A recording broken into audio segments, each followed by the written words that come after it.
എല്ലാവർക്കും നമസ്കാരം. നമുക്ക് ഇന്നത്തെ പത്രങ്ങൾ എങ്ങനെയൊക്കെയാണ് വാർത്തകൾ കൊടുത്തിട്ടുള്ളത് നോക്കാം. ആദ്യം മലയാള മനോരമ. അധിക ദിവസത്തെയും പോലെ ഇന്നും മലയാള മനോരമയിൽ ഒന്നാം പേജില് പരസ്യമാണ്. അത് കഴിഞ്ഞിട്ട് ഉള്ളില് ഒരു ഡബിൾ സ്പ്രെഡ് പോലെയാണ് ഇന്ന് മലയാള മനോരമയുടെ ഒന്നാം പുറം. അറിയാലോ, ഇന്ന് ഒളിമ്പിക്സ് ആരംഭിക്കുകയാണ്. അപ്പൊ എല്ലാ പത്രങ്ങളും ഒളിമ്പിക്സിന് ഇത്തരത്തിലുള്ള ജാക്കറ്റ് പേജാണ് കൊടുത്തിരിക്കുന്നത്. മലയാള മനോരമയെ സംബന്ധിച്ചിടത്തോളം എല്ലാവരും കാണുന്നുണ്ടെന്ന് വിചാരിക്കുന്നു. അതായത് ഒരു 2 പേജുകൾ ഒരുപക്ഷെ വളരെ വിശദമായി ഇന്ന് ഇറങ്ങിയ പത്രങ്ങളിൽ വെച്ചിട്ട് ഒളിമ്പിക്സിന്റെ കഴിഞ്ഞുപോയ ഒളിമ്പിക്സുകളെ കുറിച്ച്, ഇപ്രാവശ്യത്തെ ഒളിമ്പിക്സിന്റെ സാധ്യതകള് എല്ലാം സഹിതം വളരെ ഒരു ഇൻഫോഗ്രാഫിക്സ് പാക്കേജ് വളരെ വളരെ വളരെ ബ്യൂട്ടിഫുൾ ആയിട്ട് ആണ് മലയാള മനോരമ ഇത് കൈകാര്യം ചെയ്തത്. തലക്കെട്ട് ബ്രേക്ക് ഡാൻസ് എന്നാണ്. ഏറ്റവും പ്രധാനപ്പെട്ട ഒരു പ്രത്യേകത എന്ന് പറയുന്നത് ഇത്തവണ ബ്രേക്ക് ഡാൻസിൽ മത്സരമുണ്ട് എന്നുള്ളതാണ് ഈ ഒളിമ്പിക്സിൽ. അപ്പോൾ അതുകൂടി കണക്കിലെടുത്തിട്ടാണ് ബ്രേക്ക് ഡാൻസ്. അതിന്റെ ഇടയിൽ കാണാം ദ റെക്കോർഡ്സ്, പിന്നെ ഇന്ത്യ. അപ്പോൾ break the records dance India, ആ രീതിയിലും നമുക്ക് ഈ തലക്കെട്ട് വായിച്ചെടുക്കാം. അപ്പോൾ വളരെ ആകർഷണീയമായ ഒരു തലക്കെട്ട്, വളരെ ആകർഷകമായ ഒരു ഇൻഫോഗ്രാഫിക്സ്, നല്ല കാരിക്കേച്ചറുകൾ, അത് സഹിതമാണ് മലയാള മനോരമ ഈ ഒളിമ്പിക്സിന്റെ വരവ്. ശരിക്കും ഒളിമ്പിക്സിന്റെ വരവ് മനോരമ ആഘോഷിച്ചിരിക്കുകയാണ് എന്ന് നമുക്ക് പറയാം. ഒളിമ്പിക്സിലേക്ക് മിഴി തുറന്ന് പാരീസ്, ഉദ്ഘാടനം ഇന്ത്യൻ സമയം ഇന്ന് രാത്രി 11-ന്. അങ്ങനെ പ്രധാനപ്പെട്ട വാർത്തകൾ കൂടി കൊടുത്തിട്ടുണ്ട്. നമ്മുടെ എം മുകുന്ദന്റെ ലോകത്തിന്റെ ഫ്രണ്ട്ഷിപ്പ്, സാഹിത്യകാരൻ എം മുകുന്ദൻ എഴുതുന്നു പാരീസ് ഡാൻസ് എന്ന് പറഞ്ഞിട്ട്. മുകുന്ദേട്ടന്റെ ഒരു എഴുത്തുണ്ട്. അതായത് കലയും കായികവും കൈകോർത്ത് പിടിക്കുകയാണ് ഇത്തവണ ഒളിമ്പിക്സിൽ. ചടുല ചലനങ്ങളോടെയുള്ള ബ്രേക്കിംഗ് എന്ന ബ്രേക്ക് ഡാൻസ് ഇതാദ്യമായി മത്സര ഇനമാകുന്നു. ഈ ഇനത്തിൽ മത്സരിക്കുന്നില്ലെങ്കിലും മനസ്സിൽ ആനന്ദ നൃത്തം ചവിട്ടിയാണ് ഇന്ത്യൻ താരങ്ങളും പാരീസിലെത്തുന്നത്. അവരുടെ സന്തോഷ ചുവടുകൾ ഐഫൽ ടവറിന്റെ പശ്ചാത്തലത്തിൽ ആവിഷ്കരിച്ചപ്പോൾ വര വിനയ തേജസ്വിയാണ് ഇതിന്റെ വര തയ്യാറാക്കിയത്. ഇതാ ഒരിക്കൽ കൂടി എല്ലാവർക്കും കാണാൻ വേണ്ടിയിട്ട് ഇങ്ങനെയാണ് നമ്മുടെ മലയാള മനോരമയുടെ ഫ്രണ്ട് പേജ്. ആ ഫ്രണ്ട് പേജ് അല്ല, യഥാർത്ഥത്തിൽ ഇങ്ങനെയാണ് ഇതിന്റെ ഒരു ഓപ്പണിംഗ് പേജ് എന്ന് പറയുന്നത്. മിന്നിത്തിളങ്ങട്ടെ ഇന്ത്യ എന്ന് നമ്മുടെ PT ഉഷയുടെ ഒരു ആശംസ കൂടിയുണ്ട് കേട്ടോ. PT ഉഷയുടെ ഒളിമ്പിക്സ് വിലയിരുത്തൽ ഇന്നു മുതൽ കായികം പേജിൽ കാണുക. ഒളിമ്പ്യന്മാർ എവിടെ നിന്ന്, ഇന്ത്യയുടെ മത്സരാർത്ഥികൾ ആരൊക്കെയാണ്, ഇത്തവണ എത്ര മെഡല്, കഴിഞ്ഞ തവണ എത്ര മെഡലായിരുന്നു കിട്ടിയത്, അങ്ങനെ എല്ലാ വിവരങ്ങളും ഉണ്ട്. അതായത് 2021 ടോക്കിയോ ഒളിമ്പിക്സിലെ 1 സ്വർണവും 2 വെള്ളിയും 4 വെങ്കലവുമായിരുന്നു ഇന്ത്യക്ക് കിട്ടിയത്. മത്സരാർത്ഥികൾ 124 പേരുണ്ടായിരുന്നു. സ്ഥാനം 48-ാം സ്ഥാനമായിരുന്നു. 2016 റിയോ ഒളിമ്പിക്സിലെ 1 വെള്ളി 1 വെങ്കലം, മത്സരാർത്ഥികൾ 117, സ്ഥാനം 67. അങ്ങനെ വളരെ വിശദമായി കഴിഞ്ഞുപോയ ഒളിമ്പിക്സിന്റെ കാര്യങ്ങളും ഇനി വരാനിരിക്കുന്ന ഈ മത്സരങ്ങളുടെ ഏറ്റവും പ്രധാനപ്പെട്ട ചില ഹൈലൈറ്റ്സുകളൊക്കെയാണ് ഈ പേജിൽ. ഓരോ മത്സരാർത്ഥികൾ ഏതൊക്കെ സംസ്ഥാനങ്ങളിൽ നിന്ന് എന്ന് വരെയുള്ള കാര്യങ്ങൾ ഈ ഓപ്പണിംഗ് പേജിൽ നമുക്ക് കാണാം. പിന്നീട് മലയാള മനോരമയുടെ ഉള്ളിലെ പേജിലേക്ക് നമ്മൾ കടക്കുമ്പോൾ ഇതാണ് സാധാരണ തരത്തിലുള്ള ഒരു ഒന്നാം പേജ് എന്നുള്ള രീതിയിൽ ഇങ്ങനെയും തയ്യാറാക്കിയിട്ടുണ്ട്. ഇതിലാണ് കാസ്പിൽ ഇടമില്ല എന്ന സ്പെഷ്യൽ സ്റ്റോറി. കാസ്പ് എന്ന് പറയുന്നത് നമ്മുടെ കാരുണ്യ ചികിത്സാ പദ്ധതിയാണ്. അപ്പോൾ പ്രശ്നം കേന്ദ്രത്തിന്റെ പ്രതികൂല നിലപാടെന്ന് കേരളം, കൂടുതൽ വിഹിതം നൽകാനാകില്ലെന്ന് കേന്ദ്രം. ഇതാണ് മലയാള മനോരമയുടെ സ്പെഷ്യൽ സ്റ്റോറി എന്ന് പറയുന്നത്. രമേശ് എഴുത്തച്ഛന്റെ സ്റ്റോറിയാണ്. ആരോഗ്യ ഇൻഷുറൻസ് 5 വർഷമായി അംഗങ്ങളെ ചേർക്കാനാകുന്നില്ല. 5 വർഷമായി അംഗങ്ങളെ ചേർക്കാനാകുന്നില്ല. ഏറ്റവും പ്രധാനപ്പെട്ട ഒരു സ്പെഷ്യൽ സ്റ്റോറിയാണ് മനോരമ ഒന്നാം പേജിൽ കൊടുത്തത്. അതിൽ ഇങ്ങനെ പറയുന്നു: കാരുണ്യ ആരോഗ്യ സുരക്ഷാ പദ്ധതിയിൽ, അതായത് കാസ്പ്, 5 വർഷമായി പുതിയ അംഗങ്ങളെ ചേർക്കാനാകുന്നില്ല. 2019 മുതൽ ഇതുവരെയായി ലക്ഷക്കണക്കിന് അപേക്ഷകരാണ് കാത്തിരിക്കുന്നത്. കേന്ദ്ര സർക്കാരിന്റെ പ്രതികൂല നിലപാടാണ് തടസ്സമെന്ന് സംസ്ഥാന സർക്കാർ ചൂണ്ടിക്കാട്ടുന്നു. ഒരു റേഷൻ കാർഡ് ഒരു കുടുംബം എന്ന് കണക്കാക്കിയാണ് പദ്ധതിയിൽ അംഗങ്ങളെ ചേർത്തിരുന്നത്. 2018 ശേഷം അനുവദിക്കപ്പെട്ട ലക്ഷക്കണക്കിന് പുതിയ റേഷൻ കാർഡുകൾ ഉൾപ്പെട്ടവരാണ് പദ്ധതിയിൽ ചേരാനാകാതെ വലയുന്നത്. ആ തരത്തിലുള്ള ഒരു സ്റ്റോറിയാണ് ഇതിൽ കൊടുത്തിരിക്കുന്നത്. കഴിഞ്ഞ വർഷം ചികിത്സ തേടിയത് 6.5 ലക്ഷം പേർ എന്ന് പറയുന്ന ഒരു ബോക്സ് സ്റ്റോറിയും ഇതിന്റെ കൂടെയുണ്ട്. ഇതിന്റെ വലതുഭാഗത്ത് മറ്റൊരു പ്രധാനപ്പെട്ട വാർത്തയാണ്. അതായത് സംസ്ഥാനങ്ങളോട് വിദേശകാര്യ മന്ത്രാലയം, സംസ്ഥാനങ്ങളോട് എന്ന് പറഞ്ഞിട്ടാണെങ്കിലും ഇത് പറഞ്ഞത് കേരളത്തോടാണ്. അതായത് അധികാര പരിധി ലംഘിക്കരുത്. ഒരു അധികാര പരിധി ലംഘിച്ചു പിണറായി വിജയൻ സർക്കാർ. അതായത് വിദേശകാര്യ സെക്രട്ടറി ആയിട്ട് നമ്മുടെ ആരെയാ പറയേണ്ടത്, ഒരു IAS ഉദ്യോഗസ്ഥയെ നിയമിച്ചു. അതിനെ കുറിച്ചുള്ള വാർത്തയാണ്. വിമർശനം വാസുകുടിയ IAS ഉദ്യോഗസ്ഥ വാസുകിയെ വിദേശകാര്യ ചുമതലയുള്ള അല്ലെങ്കിൽ വിദേശകാര്യ കോർഡിനേഷന് വേണ്ടിയിട്ട് വാസുകിയെ നിയമിച്ചൊരു വാർത്ത കഴിഞ്ഞ ഏതാനും ദിവസങ്ങളായി വന്നുകൊണ്ടിരിക്കുന്നു. നേരത്തെ കഴിഞ്ഞ എനിക്ക് തോന്നുന്നു ഏതാണ്ട് 1.5 മാസം മുമ്പുണ്ടായ ഒരു സർക്കാരിന്റെ ഒരു തീരുമാനമാണ് ഇത്. പക്ഷെ ഇതൊരിക്കലും ചെയ്യാൻ പാടില്ലാത്തതാണ്. കാരണം സംസ്ഥാനത്തിന് ഒരിക്കലും ഈ വിദേശങ്ങളുമായിട്ടുള്ള ഒരു നയതന്ത്ര ബന്ധം സ്ഥാപിക്കാനൊന്നും സംസ്ഥാനത്തിന് സാധ്യമല്ല. പക്ഷെ പിണറായി അങ്ങനെയല്ലോ. പിണറായി കേരളം എന്ന് പറയുന്നത് ഒരു രാജ്യമാണെന്ന നിലക്കാണ് പിണറായി കുറെ കാലമായി പ്രവർത്തിച്ചുകൊണ്ടിരിക്കുന്നത്. അതിന്റെ ഒരു ഭാഗമായിട്ടാണ് ഈ വാസുകിയെ ഈ ഒരു ചുമതല നൽകിയിരിക്കുന്നത്. അപ്പൊ ഇതിനെതിരെ പറയുന്നത് ഡൽഹി തിരുവനന്തപുരം ഡേറ്റുകളാണ് വാർത്ത വന്നിരിക്കുന്നത്. സംസ്ഥാന സർക്കാരിന്റെ വിദേശ സഹകരണത്തിന്റെ ചുമതല ഡോക്ടർ കെ വാസുകിക്ക് നൽകിയതിനെ വിദേശകാര്യ മന്ത്രാലയം വിമർശിച്ചു. ഭരണഘടനയിൽ നിശ്ചയിച്ചിരിക്കുന്ന അധികാരപരിധി ലംഘിച്ചുള്ള കൈകടത്തൽ സംസ്ഥാനങ്ങൾ നടത്തരുത് എന്നാണ് വിദേശകാര്യ മന്ത്രാലയ വക്താവ് രൺധീർ ജയ്സ്വാൾ പറഞ്ഞത്. രൺധീർ ജയ്സ്വാൾ ഒരു പത്രസമ്മേളനത്തിൽ പറഞ്ഞതാണ് കേട്ടോ. ഒരു പത്രസമ്മേളനം നടത്തിക്കൊണ്ടിരിക്കവേ ഈ പത്രപ്രതിനിധികളുടെ ചോദ്യത്തിന് മറുപടിയായിട്ടാണ് പറഞ്ഞത് ഇങ്ങനെ ഒരിക്കലും ഒരു സംസ്ഥാനം ചെയ്യാൻ പാടില്ല എന്ന്. അപ്പം നമ്മുടെ സംസ്ഥാനം പറയുന്നത് എന്താണെന്ന് വെച്ചാൽ ചെയ്യരുത് എന്ന് പറഞ്ഞിട്ട് ഞങ്ങൾക്ക് ലെറ്റർ ഒന്നും കിട്ടിയിട്ടില്ല, കിട്ടിക്കഴിഞ്ഞാൽ നമ്മൾ എന്താ വെച്ചാൽ ചെയ്യുക എന്നാണ് സംസ്ഥാന സർക്കാരിന്റെ നിലപാട് ഈ കാര്യത്തിൽ. പിന്നീട് വാർത്ത തുടർന്ന് പറയുന്നു, ഭരണഘടനയിൽ നിശ്ചയിച്ചിരിക്കുന്ന അധികാരപരിധി ലംഘിച്ചുള്ള കൈകടത്തൽ സംസ്ഥാനങ്ങൾ നടത്തരുത് എന്നാണ് വിദേശകാര്യ മന്ത്രാലയ വക്താവ് രൺധീർ ജയ്സ്വാൾ പറഞ്ഞത്. ഇതിനോട് തൽക്കാലം പ്രതികരിക്കേണ്ടതാണ് സംസ്ഥാന സർക്കാരിന്റെ നിലപാട്. ദുർവ്യാഖ്യാനത്തിലൂടെ സൃഷ്ടിച്ച വിവാദത്തിൽ മുമ്പ് വ്യക്തമായ മറുപടി നൽകിയതാണെന്നും കേന്ദ്രം രേഖാമൂലം ചോദിച്ചാൽ മറുപടി നൽകാമെന്നുമാണ് തീരുമാനം. അപ്പൊ കേന്ദ്രം രേഖാമൂലം ചോദിക്കട്ടെ എന്ന് കാത്തിരിക്കുകയാണ് നമ്മുടെ സംസ്ഥാന സർക്കാർ. മറ്റൊന്ന്, നമ്മുടെ അർജുന്റെ സ്റ്റോറി, ലോറിക്കുള്ളിൽ അർജുൻ ഇല്ലേ എന്നൊരു ചോദ്യം ഉന്നയിക്കുകയാണ്. അതായത് ആദ്യ പരിശോധനയിൽ മനുഷ്യ സാന്നിധ്യം കണ്ടെത്താനായില്ല ലോറിക്കുള്ളിൽ. ഇതൊരു കടന്ന കൈയാണ്. കാരണം എന്ന് പറഞ്ഞാൽ ഇന്ന് 11ാം ദിവസമാണ് ഈ ദുരന്തം നടന്നിട്ട്. അപ്പോൾ ഇപ്പോഴും ലോറിക്കുള്ളിൽ മനുഷ്യന്റെ സാന്നിധ്യമുണ്ടോ എന്ന് പറഞ്ഞാൽ മനുഷ്യന്റെ സാന്നിധ്യമുണ്ടോ എന്ന് പരിശോധിക്കുകയാണെങ്കിൽ ജീവനുണ്ടോ എന്നുള്ളതാണ് പരിശോധന കേട്ടോ. കാരണം ആ ചൂട് അറിയാനുള്ള ചില ഉപകരണങ്ങളൊക്കെ പ്രവർത്തിപ്പിച്ച് നോക്കിയപ്പോഴും അതൊന്നും മനസ്സിലായിട്ടില്ല എന്നാണ് പറയുന്നത്. നമുക്ക് ഊഹിക്കാൻ പറ്റില്ല. ഇനി അർജുൻ ആ ക്യാബിന്റെ ഉള്ളിൽ തന്നെ ഉണ്ടെങ്കിൽ, ആ ക്യാബിന്റെ ഉള്ളിലേക്ക് മണ്ണും ചെളിയൊന്നും കടന്നിട്ടില്ലെങ്കിൽ എങ്ങനെയാണ് ഒരു മനുഷ്യന് 11 ദിവസം ആ ഒരു ക്യാബിന്റെ ഉള്ളിൽ പ്രാണവായു ഇല്ലാതെ ജീവിക്കാൻ പറ്റുക എന്ന് നമുക്ക് അറിയില്ല. നമ്മളാ യാഥാർത്ഥ്യം ഇതുവരെ നമുക്ക് വിശ്വസിക്കാൻ വേണ്ടി പറ്റുന്നില്ല. അതാണ് പറയുന്നത് ലോറിക്കുള്ളിൽ അർജുൻ ഇല്ലേ. മറ്റൊരു ഏറ്റവും പ്രധാനപ്പെട്ട കാര്യം, ലോറിക്കുള്ളിൽ അർജുൻ ഉണ്ട് എന്നുള്ളത് ഇപ്പോഴും വ്യക്തമായിട്ടില്ല. കഴിഞ്ഞ ഇന്നലെയും മെനയാന്നും സ്കൂബ ഡൈവേഴ്സിന് ഇതുവരെ നീന്തി ചെന്ന് എത്താൻ പറ്റിയില്ല, ആഴങ്ങളിലേക്ക് പോകാൻ പറ്റിയിട്ടില്ല. കാരണം അത്രയും ശക്തമായ അടിയൊഴുക്കാണ്. ഇന്ന് ഈ ഞാൻ ഈ വീഡിയോ തയ്യാറാക്കുന്ന സമയത്ത് പോലും ഒരു ഉന്നതതല യോഗമൊക്കെ നടക്കാൻ വേണ്ടി പോകുന്നുണ്ട്. അത്ര ഏത് രീതിയിലാണ് ഇനി രക്ഷാപ്രവർത്തനങ്ങൾ മുന്നോട്ട് കൊണ്ടുപോകേണ്ടത്. നമ്മുടെ സംസ്ഥാന മന്ത്രിമാരെ 2 പേരും കൂടെ പുറപ്പെട്ടിട്ടുണ്ട്. റിയാസും നമ്മുടെ ശശീന്ദ്രനും, AK ശശീന്ദ്രനും കർണാടകയിലേക്ക് പുറപ്പെട്ടിട്ടുണ്ട് എന്നാണ് അറിയാൻ കഴിയുന്നത്. അപ്പോൾ ഇവരുടെയൊക്കെ കൂട്ടായ ഒരു തീരുമാനത്തിൽ എന്തായിരിക്കണം ഇനി. അതിന്റെ അടുത്ത് നമ്മുടെ കാർവാർ MLA പറയുന്നത് ഫ്ലോട്ടിംഗ് ബ്രിഡ്ജ് ഇടാൻ പോകാണെന്ന്. ഈ ശക്തമായ ഒഴുക്കിൽ എങ്ങനെയാണ് ഫ്ലോട്ടിംഗ് ബ്രിഡ്ജ് ഇടുക? ഇനി ഫ്ലോട്ടിംഗ് ബ്രിഡ്ജ് ഇട്ടാൽ തന്നെ ഏറ്റവും പ്രധാനമായിട്ട് ചെയ്യേണ്ടത് എന്തായാലും സ്കൂബ ഡൈവേഴ്സിനെ അടിയിലേക്ക് പോകണം. എന്നാൽ മാത്രമേ ഈ ക്യാബിന്റെ ഉള്ളിൽ അർജുൻ ഉണ്ടോ എന്നറിയുള്ളൂ, എന്താണ് ക്യാബിന്റെ സ്ഥിതി എന്നറിയുള്ളൂ. പക്ഷെ ഇതിനൊന്നും പറ്റുന്നില്ല. ഇതാണ് നമ്മുടെ പ്രകൃതി ദുരന്തം എന്ന് പറയുന്നത്.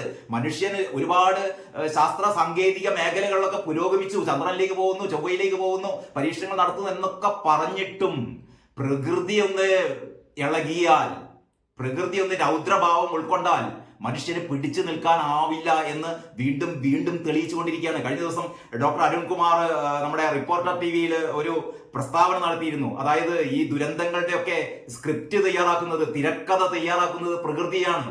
പ്രകൃതി തയ്യാറാക്കുന്ന ഒരു തിരക്കഥക്ക് മനുഷ്യനെങ്ങനെയാണ് ക്ലൈമാക്സ് നിശ്ചയിക്കുക എന്നാണ് അരുൺകുമാർ പറഞ്ഞത്. വളരെ പ്രസക്തമായ ഒരു വാചകമാണത്. പ്രകൃതി ഒരുക്കുന്ന ഒരു തിരക്കഥ, ആ തിരക്കഥക്ക് പ്രകൃതി തന്നെയാണ് അതിനൊരു ക്ലൈമാക്സ് ഉണ്ടാക്കുക. മനുഷ്യൻ എത്രമാത്രം ശ്രമിച്ചു കഴിഞ്ഞാലും, അല്ലെങ്കിൽ നിങ്ങൾ മനസ്സിലാക്കണം, കഴിഞ്ഞ 2 ദിവസമായി ആഴങ്ങളിലേക്ക് മുങ്ങിത്തപ്പാൻ നമ്മുടെ സ്കൂബ ഡൈവേഴ്സിന് പറ്റുന്നില്ല. കാരണം അത്രയും ശക്തമായ അടിയൊഴുക്കാണ് അത്രേ. അപ്പം അർജുന്റെ ഒരു ബന്ധു കൂടി പറയുന്നുണ്ട്, ഇത് രക്ഷാപ്രവർത്തനത്തിനിടയിൽ മറ്റൊരു ദുരന്തം കൂടി സംഭവിക്കേണ്ട, ഞങ്ങൾക്ക് മനസ്സിലാവുന്നുണ്ട് കാര്യങ്ങൾ എന്നൊക്കെ അവർ പറയുന്നുണ്ട്. ആദ്യത്തെ 3 ദിവസങ്ങളിൽ വേണ്ടത്ര രീതിയിലുള്ള ഒരു രക്ഷാപ്രവർത്തനം നടന്നില്ല, ഊർജ്ജസ്വലമായ രക്ഷാപ്രവർത്തനം നടന്നില്ല എന്നത് മനസ്സിലാക്കുമ്പോൾ തന്നെ ഇപ്പോൾ അതിനുശേഷമുള്ള ദിവസങ്ങളിൽ വളരെ ഊർജിതമായ രക്ഷാപ്രവർത്തനങ്ങൾ നടന്നുകൊണ്ടിരിക്കുന്നു. പക്ഷേ മനുഷ്യ സാധ്യമായ എല്ലാ കാര്യങ്ങളും ചെയ്തിട്ടും നമുക്ക് അർജുനെ കണ്ടെത്താൻ പോലും പറ്റുന്നില്ല.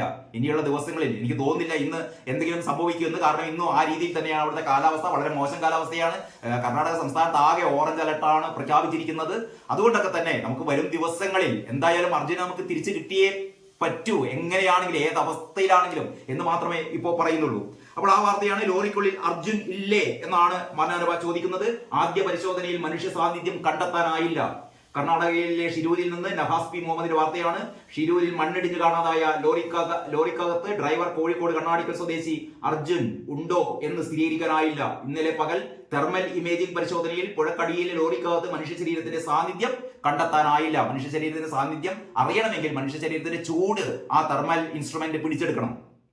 പരിശോധന രാത്രിയും തുടരുകയാണ്. രാത്രി നദിയിലെ തണുപ്പേറുമ്പോൾ ഈ പരിശോധനയ്ക്ക് കൃത്യത ഏറുമെന്ന് തിരച്ചിലിന് നേതൃത്വം നൽകുന്ന റിട്ടയർഡ് മേജർ ജനറൽ ഇന്ദ്രബാലൻ പറഞ്ഞു. ഇന്ദ്രബാലൻ അടിയന്തരമായിട്ട് ഡൽഹിയിലേക്ക് വിളിപ്പിച്ചു എന്നാണ് എനിക്ക് മനസ്സിലാവുന്നത്. കാരണം ഇതിന്റെ ഇനി അടുത്ത നടപടികൾ എന്തൊക്കെയാണ് എന്ന് ആലോചിക്കാനൊക്കെ ആയിരിക്കും. ഏതായാലും ആ രീതിയിലാണ് അവിടെ പ്രവർത്തനങ്ങൾ നടന്നുകൊണ്ടിരിക്കുന്നത്. പിന്നീട് മലയാള മനോരമയുടെ കുഞ്ചുകുറുപ്പ് പറയുന്നത്, കുഞ്ചുകുറുപ്പിന്റെ വിശേഷങ്ങൾ നമ്മൾ കഴിഞ്ഞ 2 ദിവസം ചർച്ച ചെയ്തില്ല അല്ലെ. കുഞ്ചുകുറുപ്പ് പറയുന്നത് ജനങ്ങളാണ് വലിയവരെന്ന് CPI സംസ്ഥാന സെക്രട്ടറി ബിനോയ് വിശ്വത്തിന്റെ ലേഖനം. ബിനോയ് വിശ്വം അങ്ങനെ ഒരു ലേഖനം എഴുതിയിട്ടുണ്ട്, ജനങ്ങളാണ് വലിയവർ. നേരത്തെ ബിനോയ് വിശ്വം അങ്ങനെ പറഞ്ഞിട്ടുണ്ട്, ജനങ്ങളാണ് വലിയവർ, പാർട്ടി അത് മറന്നുകൊണ്ട് പ്രവർത്തിക്കരുത് എന്ന് പറഞ്ഞിട്ടുണ്ട്. അപ്പൊ കുഞ്ചുകുറുപ്പ് പറയുന്നത് വല്യേട്ടൻ എന്ന് ബഹുമാനത്തോടെ പറയണം. സാധാരണ CPM-നെയാണല്ലോ വല്യേട്ടൻ എന്ന് പറയുന്നത്. ജനങ്ങളെ വല്യേട്ടൻ എന്ന് പറയാം, അല്ലെ വേറെ രീതിയിലും ഇത് വ്യാഖ്യാനിക്കാം. കാരണം ഇതൊക്കെ ശ്രദ്ധിക്കേണ്ടത് വല്യേട്ടനാണ് എന്നുള്ള രീതിയിലും ഈ പോക്കറ്റ് കാർട്ടൂൺ വായിച്ചെടുക്കാമെന്ന് തോന്നുന്നു. പിന്നീട് മലയാള മനോരമ ഒരു സ്പെഷ്യൽ പരിപാടി നടത്തിയിരുന്നു. അതായത് മലയാള മനോരമ സംഘടിപ്പിച്ച ബജറ്റ് പ്രഭാഷണം കൊച്ചിയിലെ മെറിഡിയൻ ഹോട്ടലിൽ പ്രശസ്ത സാമ്പത്തിക വിദഗ്ധൻ ധർമ്മകീർത്തി ജോഷി നിർവഹിക്കുന്നു. അതിലൊരു ചിത്രവും വാർത്തയുണ്ട്. ഭക്ഷ്യവിലക്കയറ്റം നിയന്ത്രിക്കണം, ധർമ്മകീർത്തി ജോഷി. മലയാള മനോരമയുടെ നേതൃത്വത്തിലുള്ള ഒരു ബജറ്റ് അവലോകനമായിരുന്നു. അത്രയാണ് മലയാള മനോരമയുടെ വാർത്തകൾ. ഇനി ഉള്ളിലേക്ക് പോയാൽ കോഴിക്കോട് അറിയാലോ, കോഴിക്കോട് സാഹിത്യ നഗരമായ കോഴിക്കോടിന് അതിന്റെ ഒരു തൂവൽ പോലെ, തൊപ്പിയിലെ തൂവൽ എന്നൊക്കെ നമ്മൾ പറയാറുണ്ടല്ലോ, അങ്ങനെ സാഹിത്യ നഗരത്തിന് 5 പുരസ്കാരങ്ങൾ. കേരള സാഹിത്യ അക്കാദമിയുടെ അവാർഡുകൾ പ്രഖ്യാപിച്ചു. കേരള സാഹിത്യ അക്കാദമി അവാർഡ് പ്രഖ്യാപിച്ചപ്പോൾ അതിൽ 5 പ്രശസ്തമായ അവാർഡുകൾ കോഴിക്കോട് കരസ്ഥമാക്കി. അപ്പൊ യുനെസ്കോയുടെ സാഹിത്യ നഗര പദവിയിൽ ആഹ്ലാദിക്കുന്ന കോഴിക്കോടിനെ സംബന്ധിച്ചിടത്തോളം ആ ആഹ്ലാദം ഇരട്ടിപ്പിക്കുന്ന ഒരു ബഹുമതിയാണ് ഈ സാഹിത്യ അക്കാദമിയുടെ പുരസ്കാരത്തിലൂടെ കിട്ടിയിരിക്കുന്നത്. ആർക്കൊക്കെയാണ്? ഒന്ന് MR രാഘവ വാര്യർക്കാണ്. പ്രശസ്ത ചരിത്രകാരൻ MR രാഘവ വാര്യർക്ക് എന്താ കിട്ടിയത്? പ്രമുഖ ചരിത്രകാരനായ MR രാഘവ വാര്യർ കേരള സാഹിത്യ അക്കാദമിയുടെ വിശിഷ്ടാംഗത്വം നേടിയത് MR രാഘവ വാര്യരാണ്. പിന്നീട് സമഗ്ര സംഭാവനയ്ക്കുള്ള പുരസ്കാരങ്ങൾ 2 നേടിയും കോഴിക്കോട്ടുകാരാണ്. ഒന്ന് കവിയും ഗാനരചയിതാവുമായ PK ഗോപിയും നാടക ചരിത്രകാരനും നാടക പ്രവർത്തകനുമായ രാജൻ തിരുവോത്തും. അങ്ങനെ രാജൻ തിരുവോത്തിനും PK ഗോപിക്കും സമഗ്ര സംഭാവനയ്ക്കുള്ള അവാർഡ്. പിന്നീട് കവിതക്കുള്ള അവാർഡ് കിട്ടിയിരിക്കുന്നത് നമ്മുടെ കൽപ്പറ്റ നാരായണ മാഷിക്കാണ്. കൽപ്പറ്റ നാരായണ മാഷിക്ക് കവിതക്കുള്ള അവാർഡ്, പിന്നെ നാടകത്തിനുള്ള അവാർഡ് കിട്ടിയത് ഗിരീഷ് PC പാലം. അപ്പോൾ MR Raghava വാര്യർക്കും Kalpetta Narayana മാഷിനും PK ഗോപിക്കും Girish PC പാലത്തിനും Rajan തിരുവോത്തിനുമൊക്കെ ആശംസകൾ അറിയിക്കുകയാണ്. ഇവർ കോഴിക്കോടിന്റെ അഭിമാനം വാനോളം ഉയർത്തിയിരിക്കുന്നു എന്നുകൂടി സൂചിപ്പിക്കട്ടെ. പിന്നീടുള്ള വാർത്ത എന്ന് പറയുന്നത് ഈ അതീവ പ്രതിസന്ധിയിൽ ആഗോള സമ്പദ്രംഗം എന്ന് പറഞ്ഞിട്ട് ഈ മലയാള മനോരമയുടെ ബജറ്റ് പ്രഭാഷണം, ധർമ്മകീർത്തിയുടെ ബജറ്റ് പ്രഭാഷണത്തിന്റെ ഒരു ഫുൾ ടെക്സ്റ്റ് ഉള്ളിലെ പേജിലുണ്ട്. അതീവ പ്രതിസന്ധിയിൽ ആഗോള സമ്പദ്രംഗം എന്നാണ് പറയുന്നത്. ആഗോള സമ്പദ്രംഗം ഇത് വളരെ കാര്യമാത്ര പ്രസക്തമായ കാര്യമാണ് ഇതിലുള്ളത്. കാരണം ചൈന ഇന്ത്യയിൽ വ്യാപാരം തുടങ്ങിക്കഴിഞ്ഞാലുള്ള സ്ഥിതിഗതികളെ കുറിച്ചൊക്കെ ഇതിൽ പറയുന്നുണ്ട്. ഇന്ത്യ കുത്തുപാൾ എടുക്കും അങ്ങനെയാണ് പറയുന്നത്. അപ്പൊ ചൈനയൊക്കെ ഒന്ന് ശ്രദ്ധിക്കുന്നത് നല്ലതാണ് എന്നുള്ള രീതിയിലുള്ള ഒരു കാഴ്ചപ്പാടാണ് അദ്ദേഹം പങ്കുവെക്കുന്നത്. പിന്നീട് നമുക്ക് ഇതിൽ കാണാൻ പറ്റുന്നത് എഡിറ്റോറിയൽ കടൽ ചെമ്മീനിനോട് കൊലച്ചതി. കഴിഞ്ഞ ദിവസം മറ്റേതൊരു പത്രം എഴുതിയത് എനിക്ക് തോന്നുന്നു മാതൃഭൂമിയാണ് തോന്നുന്നു. ഈ കടൽ ചെമ്മീനിനോട് കൊലച്ചതി, അതായത് അമേരിക്ക ചെമ്മീൻ ഇറക്കുമതി, ഇന്ത്യയിൽ നിന്നുള്ള ചെമ്മീൻ ഇറക്കുമതി അമേരിക്ക നിർത്തിയിരിക്കുകയാണ്. കാരണം ഈ കടലാമകളെ സംരക്ഷിക്കുന്നില്ല. വലയിൽ കടലാമകൾ കുടുങ്ങുമ്പോൾ അവയെ പുറത്തേക്ക് വിടാൻ തക്കമുള്ള ക്രമീകരണങ്ങളൊന്നും വലയിലില്ല. അപ്പം കടലാമകളെ സംരക്ഷിക്കുന്നില്ല. പിന്നെ ചെമ്മീനിൽ മറ്റു ചില പ്രശ്നങ്ങൾ കൂടി ചൂണ്ടിക്കാണിച്ചിട്ട് ഇന്ത്യയിൽ നിന്നുള്ള ചെമ്മീൻ വേണ്ട എന്ന് പറയുന്ന അമേരിക്കയുടെ ഒരു നയം, ആ നയം മാറ്റണം, അല്ലെങ്കിൽ അതിനു വേണ്ടിയുള്ള ശ്രമങ്ങൾ നടത്തണം എന്നുള്ള രീതിയിലാണ് എഡിറ്റോറിയലുള്ളത്. പിന്നെ 2 പ്രധാനപ്പെട്ട ലേഖനങ്ങളാണ്. കാർഗിൽ തിരുത്തിയ യുദ്ധപാഠങ്ങൾ R പ്രസന്നന്റെയും പിന്നെ സഹജീവിതമുള്ളവർക്ക് സമാധാനം എന്ന് സുധാമേനോന്റെയും 2 ലേഖനങ്ങളാണ് ഉള്ളത്. മറ്റൊന്ന് കേരളത്തെ കൂകിപ്പായും റെയിൽവേ, കേരളം 3ാമത്. അതായത് കഴിഞ്ഞ ദിവസം അശ്വിനി വൈഷ്ണവിന്റെ ഒരു പ്രസ്താവന ഉണ്ടായിരുന്നല്ലോ. അശ്വിനി വൈഷ്ണവ് പറഞ്ഞിരുന്നു, കാരണം കേരളത്തിന് നല്ല രീതിയിൽ 3011 കോടി രൂപ കേരളത്തിന് റെയിൽവേ വികസനത്തിന് വേണ്ടിയിട്ട് ബജറ്റിൽ നീക്കിവെച്ചിട്ടുണ്ട്. പിന്നെ സംസ്ഥാന സർക്കാർ സ്ഥലമൊന്നും വിട്ടുകൊടുക്കുന്നില്ല തുടങ്ങിയ കാര്യങ്ങളൊക്കെ പറഞ്ഞിരുന്നു. അപ്പൊ അതിനെ കൗണ്ടർ ചെയ്തുകൊണ്ടുള്ള ഒരു വാർത്തയാണ് കുറഞ്ഞ വിഹിതം കേരളം 3ാമത്. കേരളത്തിന് 3011 കോടിയൊക്കെ കിട്ടിയെങ്കിലും മൊത്തം സംസ്ഥാനങ്ങളുടെ കണക്കെടുക്കുമ്പോൾ കേരളം മൂന്നാമതാണ് എന്ന് പറഞ്ഞാൽ പാത ഇരട്ടിപ്പിക്കലല്ലാതെ കാര്യമായ പദ്ധതികളൊന്നും ഇല്ല തുടങ്ങിയതാണ് റോബിൻ ടി വർഗീസിന്റെ സ്റ്റോറി. അതിൽ പറയുന്നു, വാരിക്കോരി നൽകിയെന്ന് റെയിൽവേ മന്ത്രി ആവർത്തിക്കുമ്പോഴും മറ്റു സംസ്ഥാനങ്ങളുമായി താരതമ്യം ചെയ്താൽ കേരളത്തിന് അർഹിക്കുന്ന പരിഗണന ബജറ്റിൽ ലഭിച്ചില്ല. കുറവ് വിഹിതം കിട്ടിയവരിൽ മൂന്നാമതാണ് കേരളത്തിന്റെ സ്ഥാനം എന്ന് പറയുന്നു. ഉത്തർപ്രദേശിനും മഹാരാഷ്ട്രയ്ക്കും 15,000 കോടിക്ക് മുകളിലേക്ക് ലഭിക്കുമ്പോഴാണ് കേരളത്തിന് നൽകിയ 3011 കോടി രൂപ വലിയ വിഹിതമായി അവതരിപ്പിക്കുന്നത്. അപ്പം അശ്വിനി വൈഷ്ണവിന്റെ ആ പ്രസ്താവന ശരിയല്ല എന്ന് പറയുന്നത് 3011 കോടി രൂപ കിട്ടിയിട്ടുണ്ട്. പണ്ട് UPA സർക്കാർ കൊടുത്തതിന്റെ 8 ഇരട്ടിയൊക്കെ കൊടുത്തിട്ടുണ്ട്. പക്ഷേ മറ്റു സംസ്ഥാനങ്ങളായിട്ട് കമ്പയർ ചെയ്യുമ്പോൾ ഇത് പോരാ എന്നുള്ളതാണ് ഈ വാർത്ത പറയുന്നത്. മറ്റൊന്ന്, ദർബാർ ഹാൾ ഇനി ഗണതന്ത്ര മണ്ഡപം, രാഷ്ട്രപതി ഭവനിലും പേരുമാറ്റം, അങ്ങനെ വാർത്തയുണ്ട്. ദർബാർ ഹാൾ ഇനി മുതൽ അറിയപ്പെടുക ദർബാർ ഹാൾ വെച്ചിട്ടാണല്ലോ പ്രശസ്ത വ്യക്തികൾക്കുള്ള ഈ പുരസ്കാരങ്ങളൊക്കെ സമ്മാനിക്കുക രാഷ്ട്രപതി ഭവനിൽ. ആ ദർബാർ ഹാളിന്റെ പേര് ഇനി ഗണതന്ത്ര മണ്ഡപം എന്നായിരിക്കും. രാഷ്ട്രപതി ഭവനിലും പേരുമാറ്റം എന്നുള്ളതാണ് വാർത്ത. ബജറ്റ് എങ്ങനെ പ്രയോജനപ്പെടുത്താം, ഉന്നതതല യോഗം വിളിച്ച് മുഖ്യമന്ത്രി. മറ്റൊരു പ്രധാനപ്പെട്ട വാർത്തയാണ് കേട്ടത്. ബജറ്റ് എങ്ങനെ പ്രയോജനപ്പെടുത്താം, ഉന്നതതല യോഗം വിളിച്ച് മുഖ്യമന്ത്രി. അപ്പൊ മുഖ്യമന്ത്രി ഉന്നതതലം വിളിക്കാൻ കാരണം നമ്മളിങ്ങനെ കേന്ദ്രത്തെ ഒന്നും കിട്ടിയില്ല ഇവിടെയൊന്നും കിട്ടിയില്ല എന്ന് പാട്ടുപാടുന്നതിന് പകരം ഈ നിലവിൽ എന്തൊക്കെയാണ് ഈ പറഞ്ഞ വിഹിതത്തിൽ നിന്ന് കേരളത്തിന് കിട്ടാനുള്ളത്, അല്ലെങ്കിൽ ഈ ബജറ്റിൽ കേരളത്തിന്റെ വിഹിതം എങ്ങനെയൊക്കെ നമുക്ക് ഓരോരോ പദ്ധതികളിലും, നേരത്തെ സുരേഷ് ഗോപിയൊക്കെ പറഞ്ഞ പോലെ, കെ സുരേന്ദ്രനൊക്കെ പറഞ്ഞ പോലെ, ഈ കേരളത്തിന് വേണ്ടിയിട്ട് ഒരു സ്പെഷ്യൽ ആയിട്ടുള്ള ഒരു ഫണ്ട്, ഒരു പാക്കേജ് എന്നുള്ളത് അല്ലാതെ തന്നെ കേരളത്തിലെ യുവാക്കൾക്ക്, കേരളത്തിലെ സ്ത്രീകൾക്ക്, കേരളത്തിലെ കർഷകർക്ക്, കേരളത്തിലെ വ്യവസായികൾക്ക് അങ്ങനെയുള്ള ഒരുപാട് വിഹിതങ്ങൾ കേരളത്തിന് എത്രമാത്രം, പിന്നെ കേരളത്തിന് കടമെടുക്കാനുള്ള പരിധി, അത്തരം കുറെ കാര്യങ്ങൾ ഈ ബജറ്റിൽ നിന്ന് നമുക്ക് എന്തൊക്കെ പരമാവധി നമുക്ക് വസൂലാക്കാം അല്ലെങ്കിൽ നേടിയെടുക്കാം എന്നതിനെ കുറിച്ച് ശരിക്കും പഠിക്കണം എന്ന് മുഖ്യമന്ത്രിക്ക് ഇങ്ങനെ വെളിവൊക്കെ വരാറുണ്ട്. അങ്ങനെ ഒരു യോഗം വിളിച്ചിട്ടുണ്ട്. അവഗണിക്കപ്പെട്ടതിൽ പ്രതിഷേധമുണ്ടെങ്കിലും കേന്ദ്ര ബജറ്റിൽ കേരളത്തിന് പ്രയോജനപ്പെടുത്താവുന്ന പദ്ധതികൾ പ്രയോജനപ്പെടുത്തുന്നതിനെ കുറിച്ച് ചർച്ച ചെയ്യാൻ മുഖ്യമന്ത്രി പിണറായി വിജയൻ ഉന്നത യോഗം വിളിച്ചു. സംസ്ഥാനങ്ങൾക്കുള്ള മൂലധന ചെലവിന് ഉൾപ്പെടെ കേന്ദ്രം നീക്കിവെച്ച തുക ഏതെല്ലാം പദ്ധതികൾ സമർപ്പിച്ച് നേടിയെടുക്കാൻ ആകും എന്നതിനെ കുറിച്ച് ചർച്ച ചെയ്യാൻ വേണ്ടിയിട്ടാണ് ചീഫ് സെക്രട്ടറി, ആസൂത്രണ ബോർഡ് വൈസ് ചെയർമാൻ, ധനകാര്യ സെക്രട്ടറി തുടങ്ങിയ ഉന്നത ഉദ്യോഗസ്ഥർ മാത്രമാണ് പങ്കെടുക്കുക. അതല്ലാതെ എല്ലാ മന്ത്രിമാരെയും ഒന്നും വിളിച്ചിട്ടില്ല. അങ്ങനെ ഒരു യോഗം വിളിക്കുന്നുണ്ട്, നല്ലതാണ്. പരമാവധി നമുക്ക് വെറുതെ അങ്ങനെ പരാതി പറഞ്ഞിരിക്കുന്നതിന് പകരം കിട്ടിയ കാര്യങ്ങളൊക്കെ ശരിക്കും വിനിയോഗിക്കാൻ കേരളത്തിന് കഴിയട്ടെ. പിന്നീട് റോഡിൽ തിരഞ്ഞത് കേരള സംഘം പറഞ്ഞിട്ട് കാർവാർ എം എൽ എ കഴിഞ്ഞ ദിവസം പറഞ്ഞ TV ചാനലിലൊക്കെ നമ്മൾ കേട്ടിരുന്നു.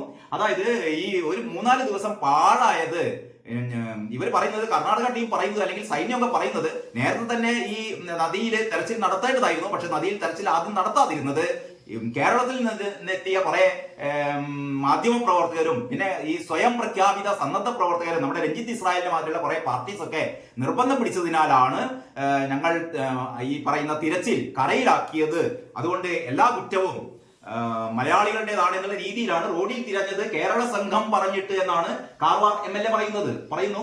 മണ്ണിടിച്ചിലിൽ കാണാതായ അർജുനു വേണ്ടി കേരളത്തിൽ നിന്ന് വന്നവർ പറഞ്ഞിട്ടാണ് കുന്നിലും റോഡിലും 6 ദിവസം തിരഞ്ഞതെന്ന് കാർവാർ MLA സതീഷ് കൃഷ്ണ സെയിൽ പറയുന്നു. അർജുൻ ഞങ്ങൾക്ക് സഹോദരനെ പോലെയാണ്. അർജുന് പുറമെ കാണാതായ 2 പേർക്ക് വേണ്ടി കൂടിയാണ് തിരച്ചിൽ. കേരളവും കർണാടകയും ഒന്നിച്ചാണ് പരിശ്രമിക്കുന്നത്. യഥാർത്ഥത്തിൽ നമ്മൾ അർജുന്റെ കാര്യം മാത്രമേ നമ്മൾ പറയുന്നുള്ളൂ കേട്ടോ. ഏതെല്ലോ സോഷ്യൽ മീഡിയ പ്ലാറ്റ്ഫോമിൽ ശരവണൻ എന്ന് പറയുന്ന ആ ഒരു ലോറി ഡ്രൈവറെ കൂടി കിട്ടാനുണ്ട് എന്നാണ് പറയുന്നത്. ബോഡി ഇതേപോലെ അർജുനെ കിട്ടാനിരിക്കുന്നത് പോലെ, അർജുൻ എവിടെയാണെന്ന് അറിയാത്തത് പോലെ ഒരു പാവം ലോറി ഡ്രൈവറും ഇതേപോലെ അപ്രത്യക്ഷനായിട്ടുണ്ട്. ആ ലോറി കണ്ടു കിട്ടിയിട്ടുണ്ട്, പക്ഷെ ഡ്രൈവർ ഇതുവരെ കണ്ടു കിട്ടിയിട്ടില്ല. ആ ഒരു കുടുംബം ഈ നമ്മളെ പോലെ, മലയാളികളെ പോലെ, അല്ലെങ്കിൽ കേരളത്തിലെ പോലെ തമിഴ്നാട്ടുകാരനാണ് ലോറി ഡ്രൈവർ. തമിഴ്നാട്ടിൽ ഇങ്ങനെ മന്ത്രിമാരോ അല്ലെങ്കിൽ അവിടുത്തെ MP മാരോ MLA മാരോ ഒന്നും അവിടെ പോയി സമ്മർദ്ദമൊന്നും ചെലുത്തുന്നില്ല. അതേപോലെ രക്ഷാപ്രവർത്തകരോ അവരെ അത്തരത്തിലുള്ള സമ്മർദ്ദങ്ങളൊന്നും തമിഴ്നാട് ചെലുത്തുന്നില്ല. അപ്പൊ അവിടെ ഒരു പാവം മനുഷ്യൻ ഇങ്ങനെ ഇരിക്കുന്നുണ്ട്. കാരണം ഈ പോയ അല്ലെങ്കിൽ കാണാതായ ഈ ശരവണൻ എന്ന് പറയുന്ന ഡ്രൈവറെ കാത്തിരിക്കുന്ന ഒരു കുടുംബമുണ്ട്.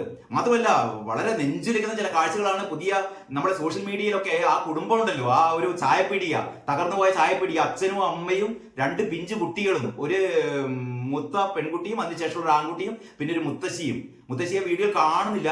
ഈ പറയുന്ന ബാക്കിയുള്ള ഈ 2 കുട്ടികളൊക്കെ കാണുന്നത് നമ്മൾ കണ്ടാൽ നമ്മുടെ കണ്ണ് നിറയും.